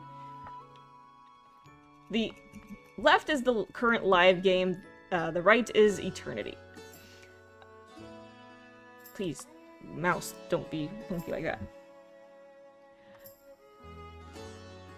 We can see how they're going to be setting up the new, basically, NPC interaction dialogue. So when you, currently in the game, when you click on somebody, their portrait is all the way to the left of your screen, locked to the side of the screen.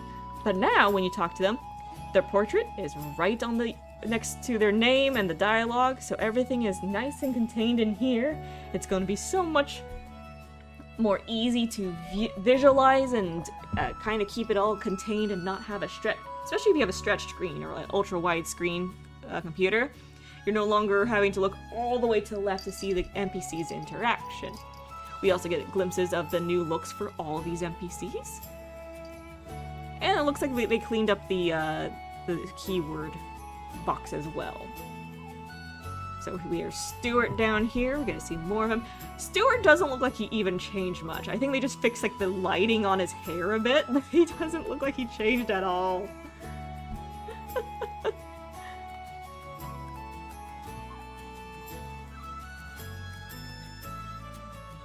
And then Evan, who definitely had a big change. Look at her! She looks so much better!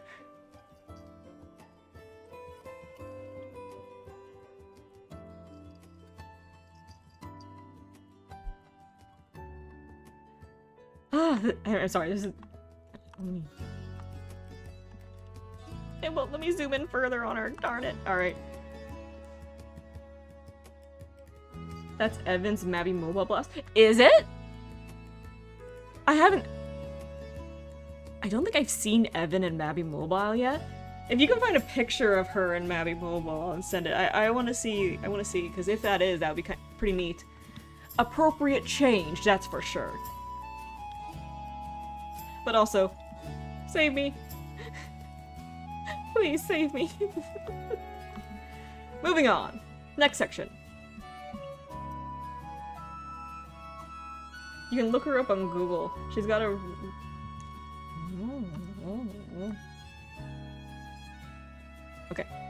Okay, let me do that real quick.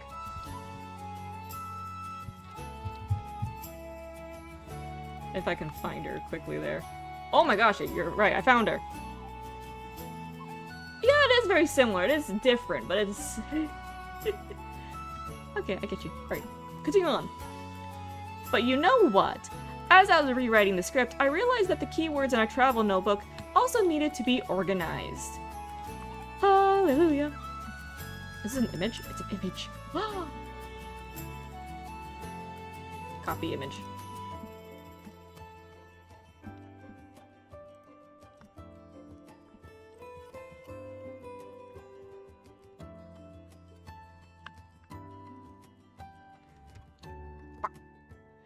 Add new dialogue keywords to enrich the conversations with NPCs in your travel journal. Actually, something I want to ask the NPC. What I like, what I don't like. What do you usually do? Hobbies. What can I ask? Hotel, windmill skilled, elves and giants, ... So they're going to be redoing this. That's awesome. That's good. Next section, as I scroll down, I'll let people see Dougal there.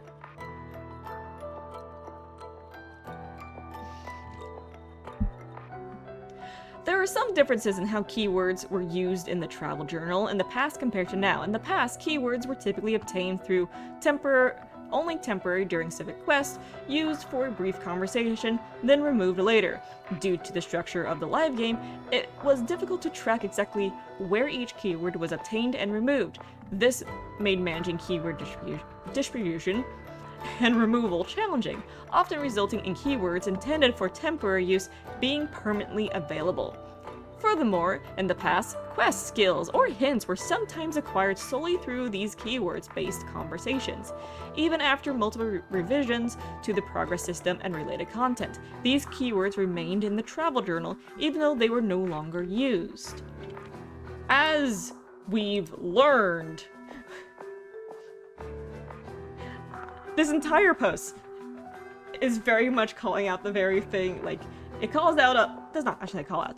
It definitely refers to all of us that absolutely love asking all these questions, but also brings up all the points that we brought up regarding the NPC dialogue and stuff.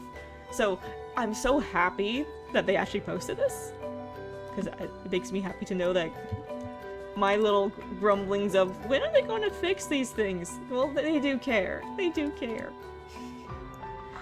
Continuing.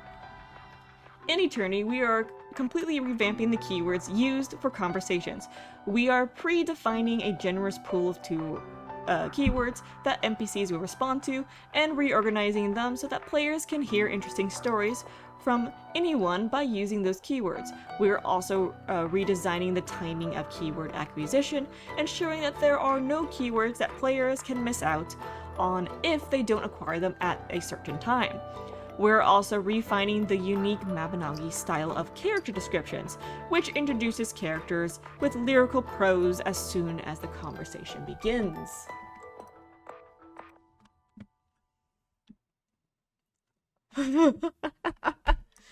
Gee, I wonder what this is. Oh no. So this picture that I'm quickly translating for you guys.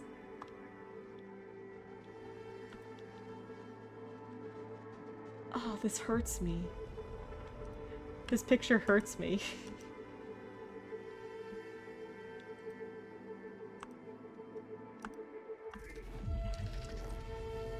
So here's Bangor, here's Tao Tien.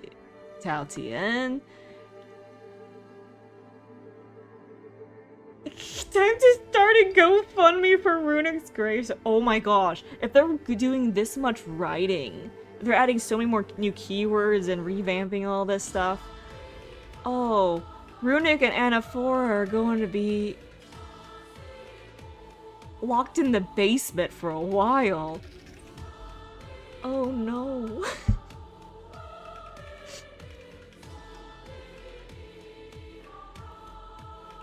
Oh no.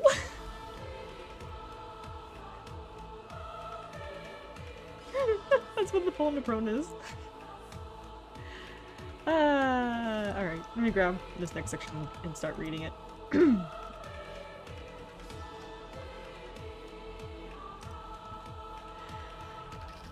I'd love to show you, but I can't yet. Regarding the character descriptions, some of the characters had very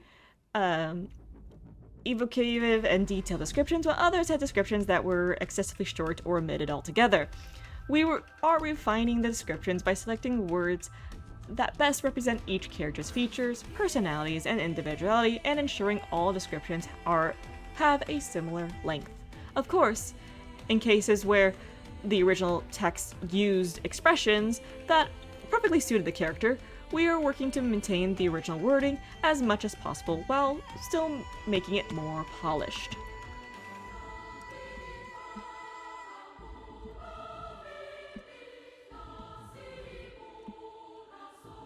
Let's see if I can get this entire section with the emotes.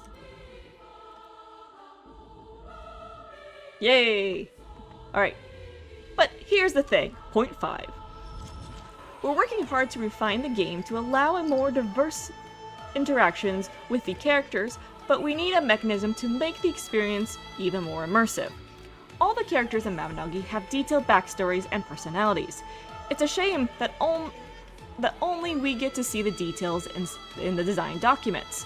While compiling the simple character comments for the 20th anniversary art book, I realized that it would be best if players could discover this information within the game itself. The first heart. It would be great if there was something that allowed players to easily see which characters are in which town, learn about them, and gradually gather information through fervent conversations. Second heart. It would be really nice if the game automatically positioned my character and the NPC in the best possible angle during conversations. Third heart. It would be better, even better, if the functions like shops and repairs were more easily accessible when talking to NPCs. That's all the spoilers for now, but I'll share more details about this when I have a chance.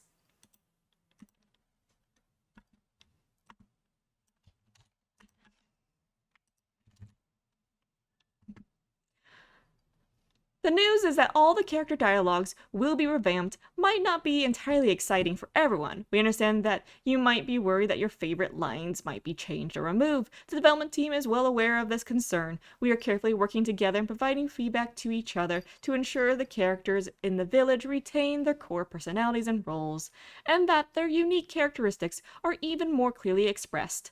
Our goal is to maintain the unique personality and charm you felt in the original dialogues, while making the characters feel even more three-dimensional.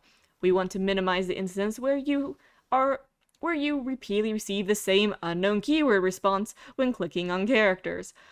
We want you to enjoy richer and more engaging conversations with the characters you cherish and love. We're working hard to make Eternity's Errand even more enjoyable today. Thank you. Yeah, we are the target audience for this one, hands down. And thank you, Milk Tea. So now I get to scroll up to this picture. Open. Wait, no, why is it downloading the picture? Huh? Copy image link. Let's try this. What? No. Alright, let me just go and find things. So, looking at this wonderful photo here that for some reason is being wonky. Can I zoom in a bit on it? I can. Awesome. There are lots of NPCs here from various towns and various generations. This is not all of them. This is not all of them by a long shot. There's a lot more not featured here. However, for the ones that are featured, there are some peculiar things that people have discovered amongst this sheet. So, let me go ahead and open up the few that folks have found and that were perplexed. Folks have spotted the full-grown researcher. He has a portrait, even though he doesn't have a portrait in-game.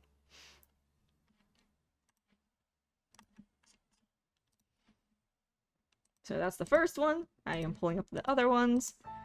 we also have a portrait for Weiss, the the lady in the Magicraft area in Shilian. So we have 2 NPCs that technically don't have portraits right now, but it seems they are getting portraits with Eternity, or these are just unused assets within the game currently, because it's hard to tell if any of these are... Oop, that's the wrong picture. That's the wrong file. Right now, it looks like these are all the current portraits of the game. Actually, here's a good way to tell us. Yeah, Ellen's here. This is her old one. So these are all the current things in the game. So maybe these are unused assets. But, as I clicked the wrong thing again, one of the things... G28 maybe? If Reese Archer, which is what me and my friends affectionately refer to, researcher, Polnabrone researcher as, he did have a lot of dialogue recently, but he does not have a portrait. And he doesn't have a proper name. And Geeg threw out that his name should be Paul for Polnabrone. But I think his name should be Reese. I just hope they give him a name one day. Just give him a proper name and portrait and just be done with it. I don't like when we just have bland name NPCs everywhere. But back to what I was going to say. Something that was spotted here that confused a few of us in the Mabinogi server is one of the pictures they included is not the Korean portrait. They included the North American portrait of Manus in this. So picture of him in there. So he's, if you can see my mouse, he's right here, and they don't have the Korean version of Manus present in this, which confused me for sure. It's like, wait a second. Like, they have, like, both versions of Alten, both versions of Ilar, all the versions of certain NPCs scattered throughout this. But they didn't include both versions of Manus, but had the... Wait, 4K Manus is the last line. Wait, he is? Where? 4 from the left? Oh, all the way at the bottom, got it. Okay, so he is here. I stand correct, thank you. Why is he down there? They really just, like, threw a random list and had, like, some things remain stuck together, like both Nawadas and all the Ruris over here. But then they threw Mana. It's so weird. It's so funny. Yeah, Weiss is down here.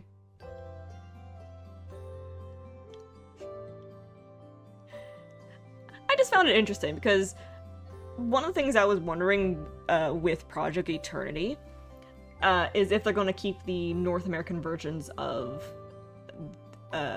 Manus and Bevan,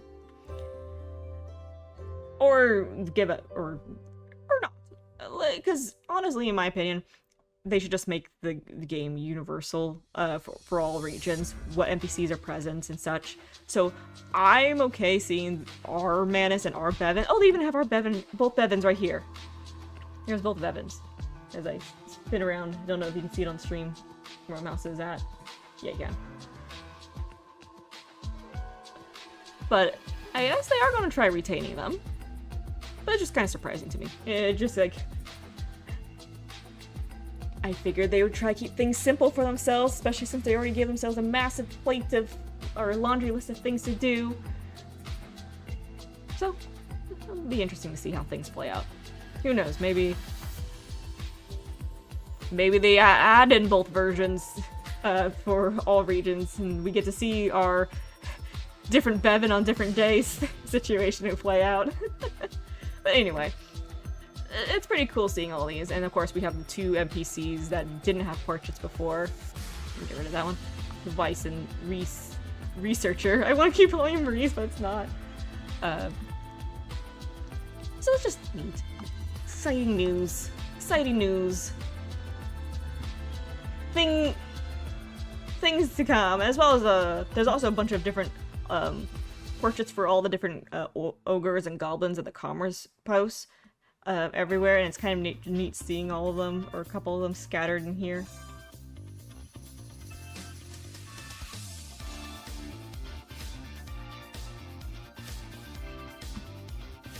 I'm just kind of zooming through the list, looking around at if there's anything else in here that I catch that's fun, interesting.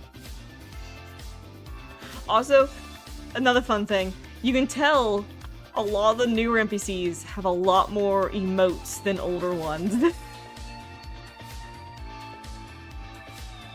Yeah, they did include a lot of shadow portraits. Who is this one supposed to be? The one of a...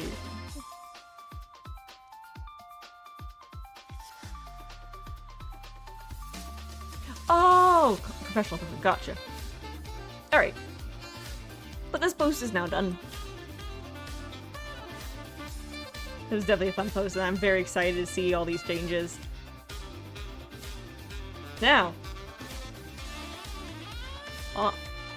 we've gone through a lot. Now we get to these last two sections, and these sections are going to be fun. So, hey, this translates nicely. I need a boss room. A new boss room was revealed during this test. For those who haven't seen it yet, I'd like to talk about the process of creating it. Gee, I wonder what the boss is. I need a hero plays in the background. Alday, boss dungeon, and boss room with glass goblin. This boss room is conceptually closely related to Alby Dungeon and Glass Goblin. So, at the design stage, we tried to mix two things. Oh my gosh. Let me see, can I zoom on these, or are they going to be not wanting to be zoomed in? So here's some design concept art for the boss arena. Some have chains, some have rocks, pillars, mixture of the two. More things hanging from above. More uniformed, more messy. Just different versions of it. The overall concept was created by borrowing the gorgeous pillar designs of Alby Dungeon, the design of the waterway flowing from the corridor hall, and the unique steel frame design of the boss room where Glass Goblin appears, and creating a blueprint for what direction would be right. Of course, there were other things to consider besides these concepts. This boss room is divided into two phases, and in phase 2 the surrounding area had to collapse and disappear, so the design of the surrounding area had to be arranged with things that could move fluidly. And yet, we had to fill this large space. What do you mean things fell? Or falling? So, what do I do? The surrounding space is accented with large pillars, medium pillars, and small detailed patterns, and since gargoyles are an important element when playing, lighting is used to accentuate them. The lighting was intentionally placed low, as the boss mobs and character are located low compared to the high space above and below. Also, since the floor is very exposed, we thought a lot about the pattern design and went with a design that would match the concept of the boss room, such as introducing large patterns or cross shapes taking advantage of the east, west, south, and north directions, or combining point colors. The completed boss room and maintenance area are as follows.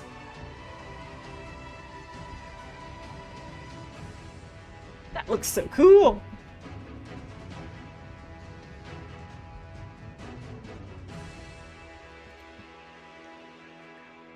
I just realized, I think the Glass Goblin theme was just playing in the background. Yeah, it was.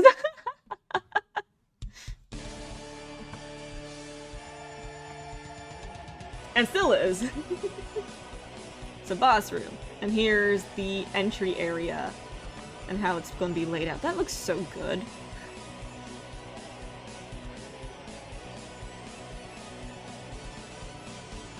Entrance to the zone to go into the boss room. Alright. Although not actually deployed, the background was created to be divided into a maintenance area, a hallway, and a re-entry zone. But doesn't the door to the re-entry zone resemble something? one second. Let me zoom back up. As you may have noticed, the door to the re-entry zone was built to have some connection to the door to Terranog. Through this space, you can meet the boss, Glass Goblin. Ooh, that's pretty. I love that there's actual reflection in the water. Entrance scene from the front. Yep. So, how should our Glass Goblin change as he enters this dungeon? As you know, Glass Goblin has already been reborn and applied in 2 new forms in live performance. The writing had to have different designs from the existing friends. So here's our incomplete Glass Goblin and our Giga Glass Goblin. Completed Glass Goblin left and Ultimate one on the right, or top bottom in this case because I am zoomed in.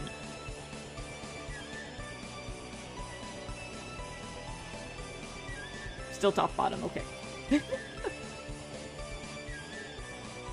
In the boss room, Glass Goblin will change in Phase 2. Therefore, the Phase 2 Glass Goblin was designed differently while borrowing some of the design from the existing writing instruments.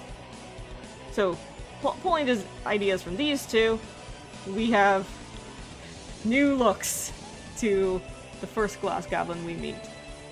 Okay, can I just pause to say, this first one is just nightmare fuel? Like,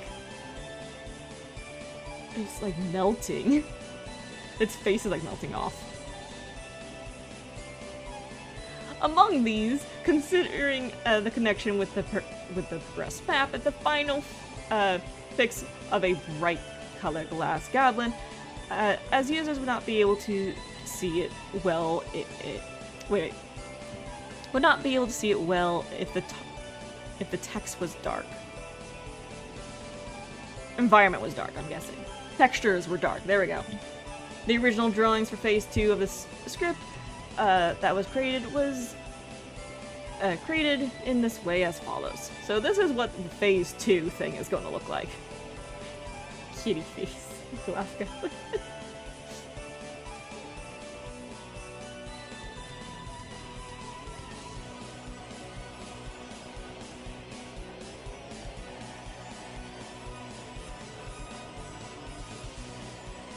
Wonderfully ominous. This dungeon was only revealed during the test, but you will be able to freely visit it after it opens. Here, Militians will encounter the newly renovated Glass Goblin and experience a new combat experience. As we wait for that day, we plan to continue creating new content. And that was at one Mangranrona. So this is just showing off the designs and updates to all this. So, as said right here, guys, revealed during this test. This was what This is what the KR players who got to test out Project Eternity at the DevCat offices last week got to see. They got to experience this new dungeon, which we continue on in this next post. And this is also the final post. The final dance in eternity.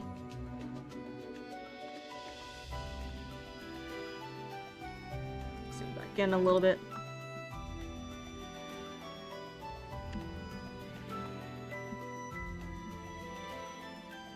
Uh-oh.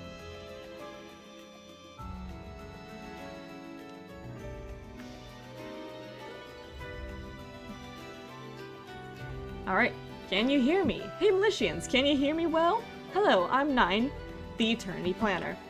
I think some of you might have noticed as soon as you saw the image. The subject of this development log is Glass Goblin. I think this might be the first combat-related post I've seen in the Eternity development log.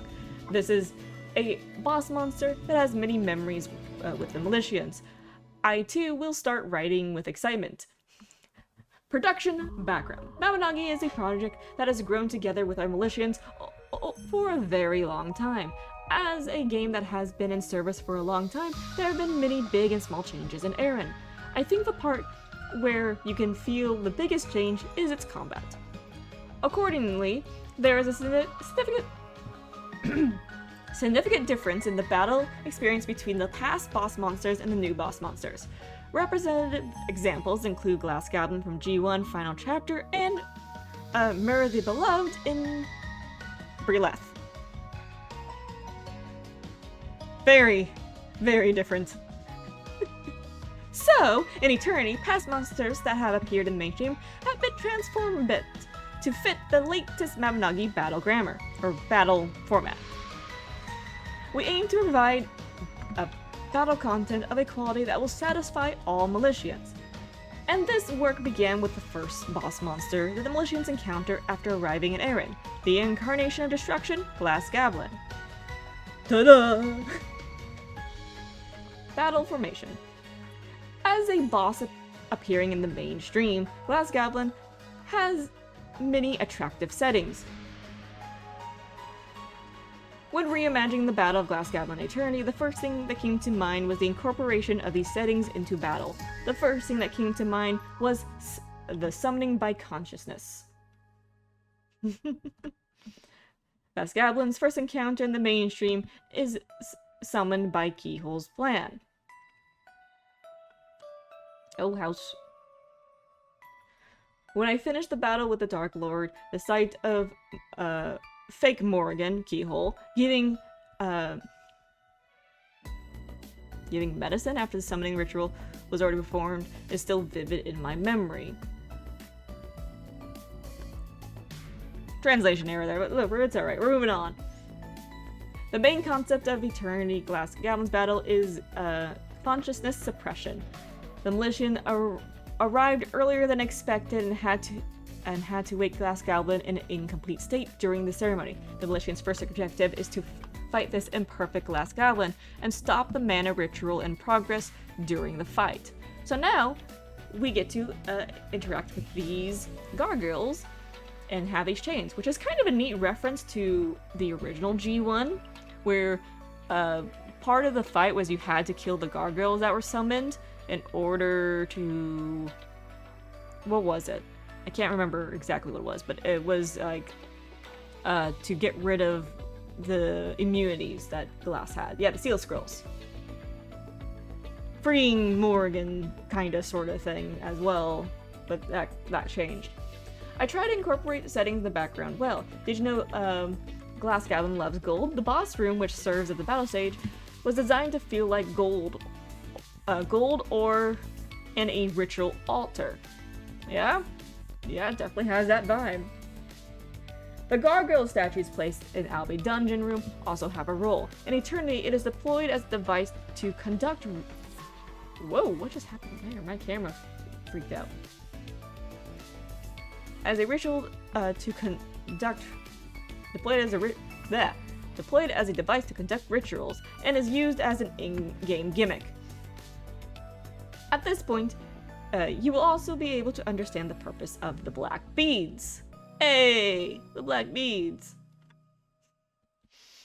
So, currently where the statues are in the live game, and then what they look like in Eternity.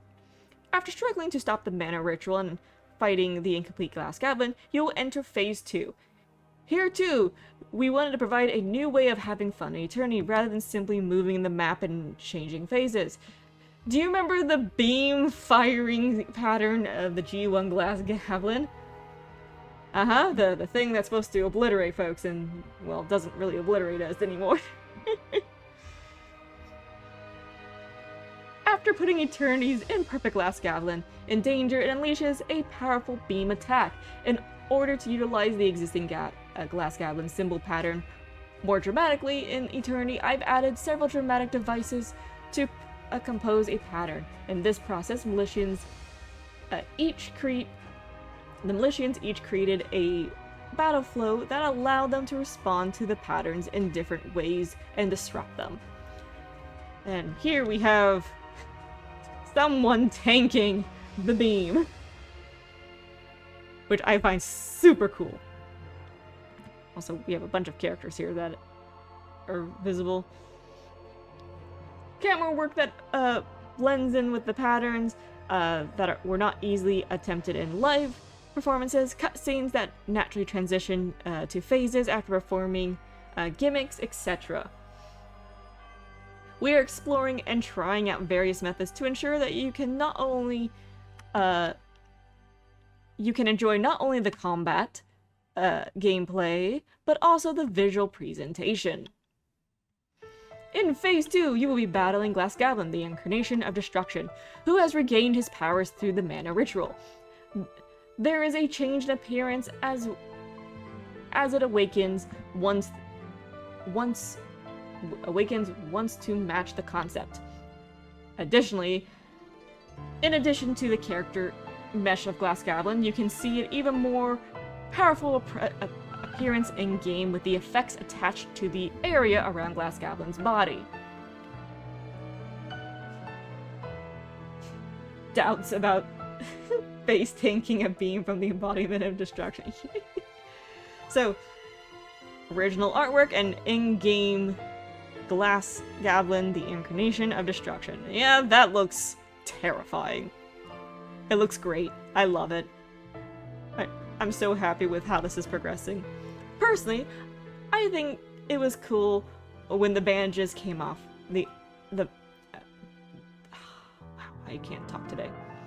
Bandages came off and the mask was torn, revealing what was hidden. As he has awakened as the incarnation of destruction, Phase 2 will proceed with the concept of burning everything, referencing this old in-game artwork. Heck yeah. You can probably guess that it's something like the Battle of Bruntantes in Brayleth, where you have to be constantly mindful of the field and attack. Seeing both the field on fire really gives you a feeling of fighting the very embodiment of destruction. Yeah, more arena destroying bosses. Let's go. It's not. We don't like those. We hate those mechanics. But I get them. It's a thing. That actually looks really cool, though. As it is being produced as combat content, we feel very sorry that we cannot share we cannot share with you the missions, the combat elements that we worked so hard to create in detail. We are also preparing boss patterns that we have not been able to introduce to you, so that you can feel the settings of the boss monsters. We will do our best to ensure that you can experience authentic immersive battles through eternity, combining Mabinogi's uniquely engaging narrative and combat gameplay. Share your concerns. In addition to the new combat content, Eternity is also preparing many combat-related improvements. Let me introduce to you the first few. Let me first introduce you to a few changes that were first applied to the Battle of Glass Goblin. First, there is monster rotation. In Mabby, you can see monsters bouncing around when they change direction. In Eternity, we improve the way characters rotate directly to a different direction when their movement's direction is changed, making it look more natural. So this is, I wonder if this will load. When you get someone to, yeah.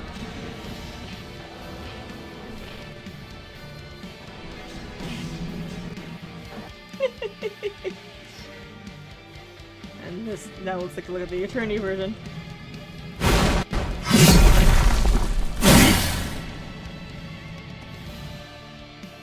Yeah, a little bit better. So instead of things snapping too much around, it turns a little bit probably. Secondly, there is the monster gaze. In addition to simply indicating the direction in which the monster attacks through decals, were also added an expression that guides it to the direction in which the boss is looking. I try to structure the battles to make them feel more tense and threatening.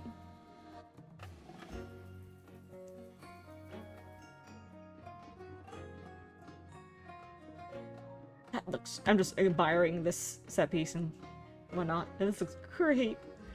addition to this, we are considering various technical changes that can be incorporated into battles. We will introduce them when the time comes. Let's take a look again through the Eternity development records. However, these technical changes are definitely something that can be done if possible. I think the Militians will definitely like it. The biggest concern is the change in planning.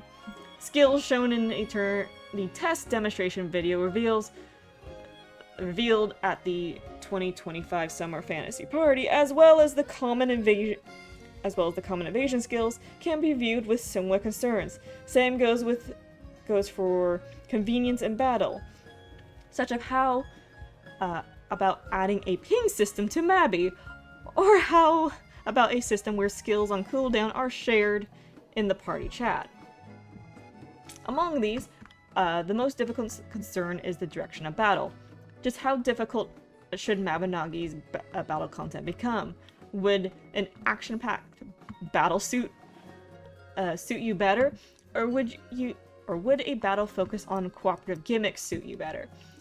How about considering a combat design that allows for different contributions within the party without fixing the roles of tank, dealer, and healer, DPS and healer? Eternity is a project that aims to become a game that can bring together all Militians who love Mabinogi. As mentioned above, we are looking back at the fundamental concerns and building up a solid foundation. As a user who plays Mabinogi avidly, and as a developer in charge of Eternity, the more I love Mabinogi, the more I feel the burden of these worries. We will always do our best to ensure that Eternity retains the color of Mabinogi and presents even more advanced combat to our Militians. We would appreciate your feedback, Militians. And this is from GM9. So, that is the final post, everybody. Project Eternity. Yay! I'm super excited about all of that. What's your guys' thoughts on it so far, Chad? If for anyone who's still lurking around.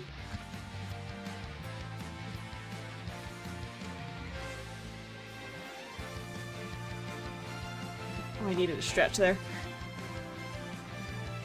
Looking forward to it. I am too. I'm liking the progress that they are making. I definitely wasn't expecting them to have basically a player test server or testing phase already in their development. I figured that was going to be next year, so hey, they beat me by over half a year. But a lot of these changes I think are kind of good. I do like the look of like the new boss battle for Glass Goblin.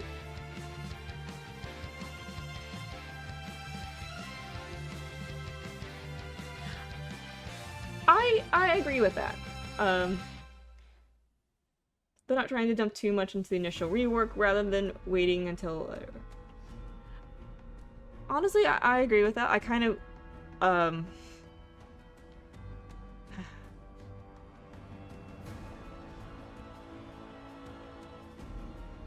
It's definitely one of those things where I feel like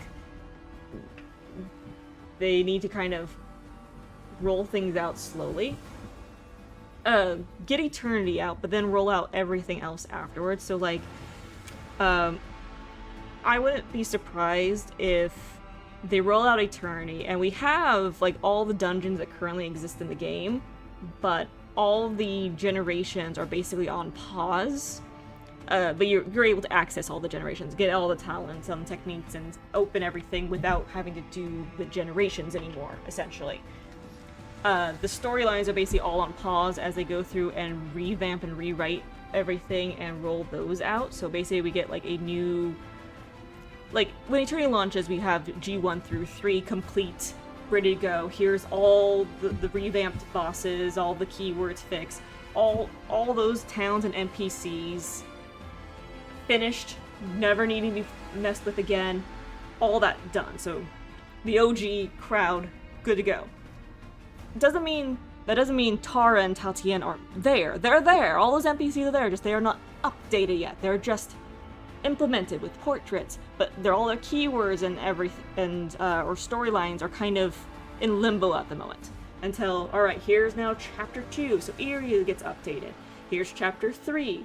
A few months later, here's chapter 3, dump G9 through 12 on us. Either one at a time, like each month afterwards, or in one big patch, saying, here's this one.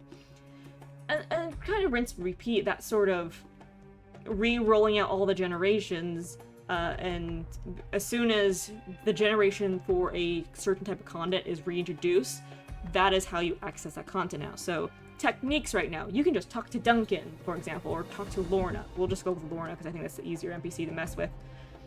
Talk to Lorna, and you get access to all your techniques right now, because we can't access the Apocalypse chapter at the moment, because it's not implemented in Eternity. Once Apocalypse is added, so we get chapter 7 dropped back on us, Lorna can no longer just give you all the techniques. You have to basically do the generation to get the techniques. So, a way for players to still progress and do things, etc. Once chapter or G28 or 27 is dropped back in, so the one generation we just got, that's how you access Brieleth now. You have to complete that generation to get to Brieleth. And so forth. So kind of giving us kind of players open reign for a little while as the storylines are updated, and just kind of, I think that would be a bit more of appropriate, like, rollout, and less time constraint, and less front-end workload on the developers. But then again, they have a lot of people working on this, and they might be a lot more done than we realize. But I feel like a baseline goal for Eternity should be getting the visual overhaul completed and once a stable build on the foundation. Yeah, definitely. And that's what they have been doing, just... It's definitely tricky. Definitely a tricky situation. This is a huge undertaking.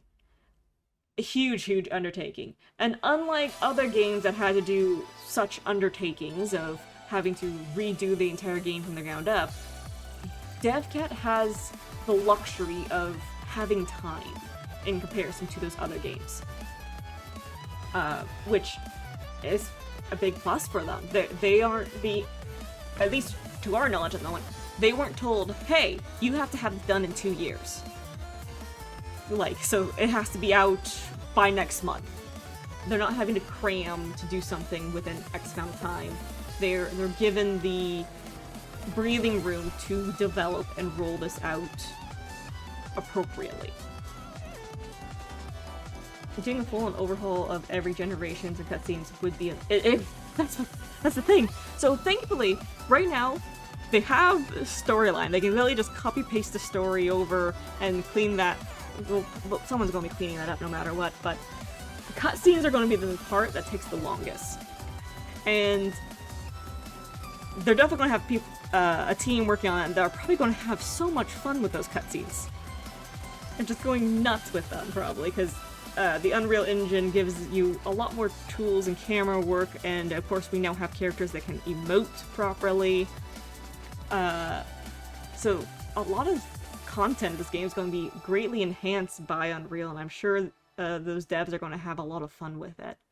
But again, I in my opinion, I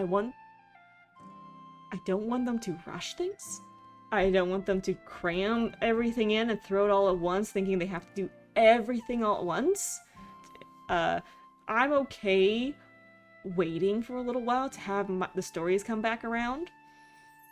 If it means getting the game rolled out, everything's stable, everything good to go, everyone's stuff transfer over, all gameplay stabilized, and then the generations are drip-fed back to us over a year or two. I can't imagine they do this without expanding a lot of stuff they chopped off for, what was that update, Genesis? Oh, yeah. Genesis was the way for, like, folks to catch up faster and whatnot. But now they don't really need that.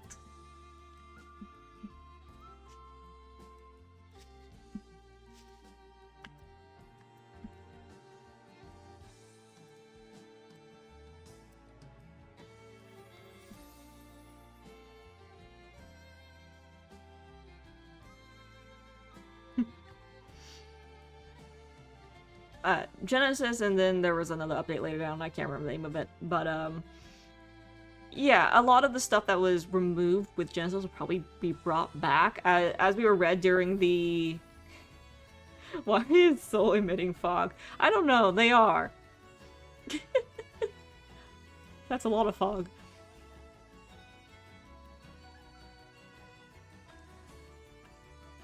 But the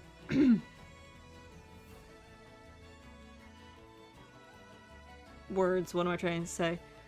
As we read during like the NPC section of that Project Eternity blog, they talked about how there was a lot of information about all the different characters, their backstories that were just kind of just lost in these design documents.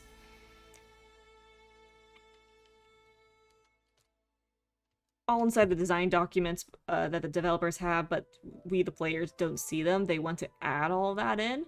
So I wouldn't be surprised if they still have a lot of those, that's basically the quote-unquote cold storylines. They still have records of what it was. They could probably re-implement that and continue on and redo it and restructure it.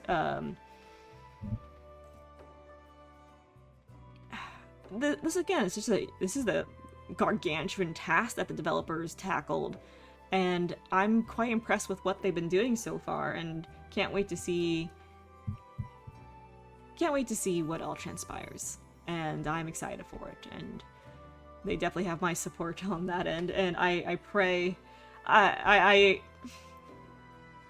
pray when this is being rolled out that the Nexon hires some more localization folks to help out, so Runic and Anaphora are not on their own.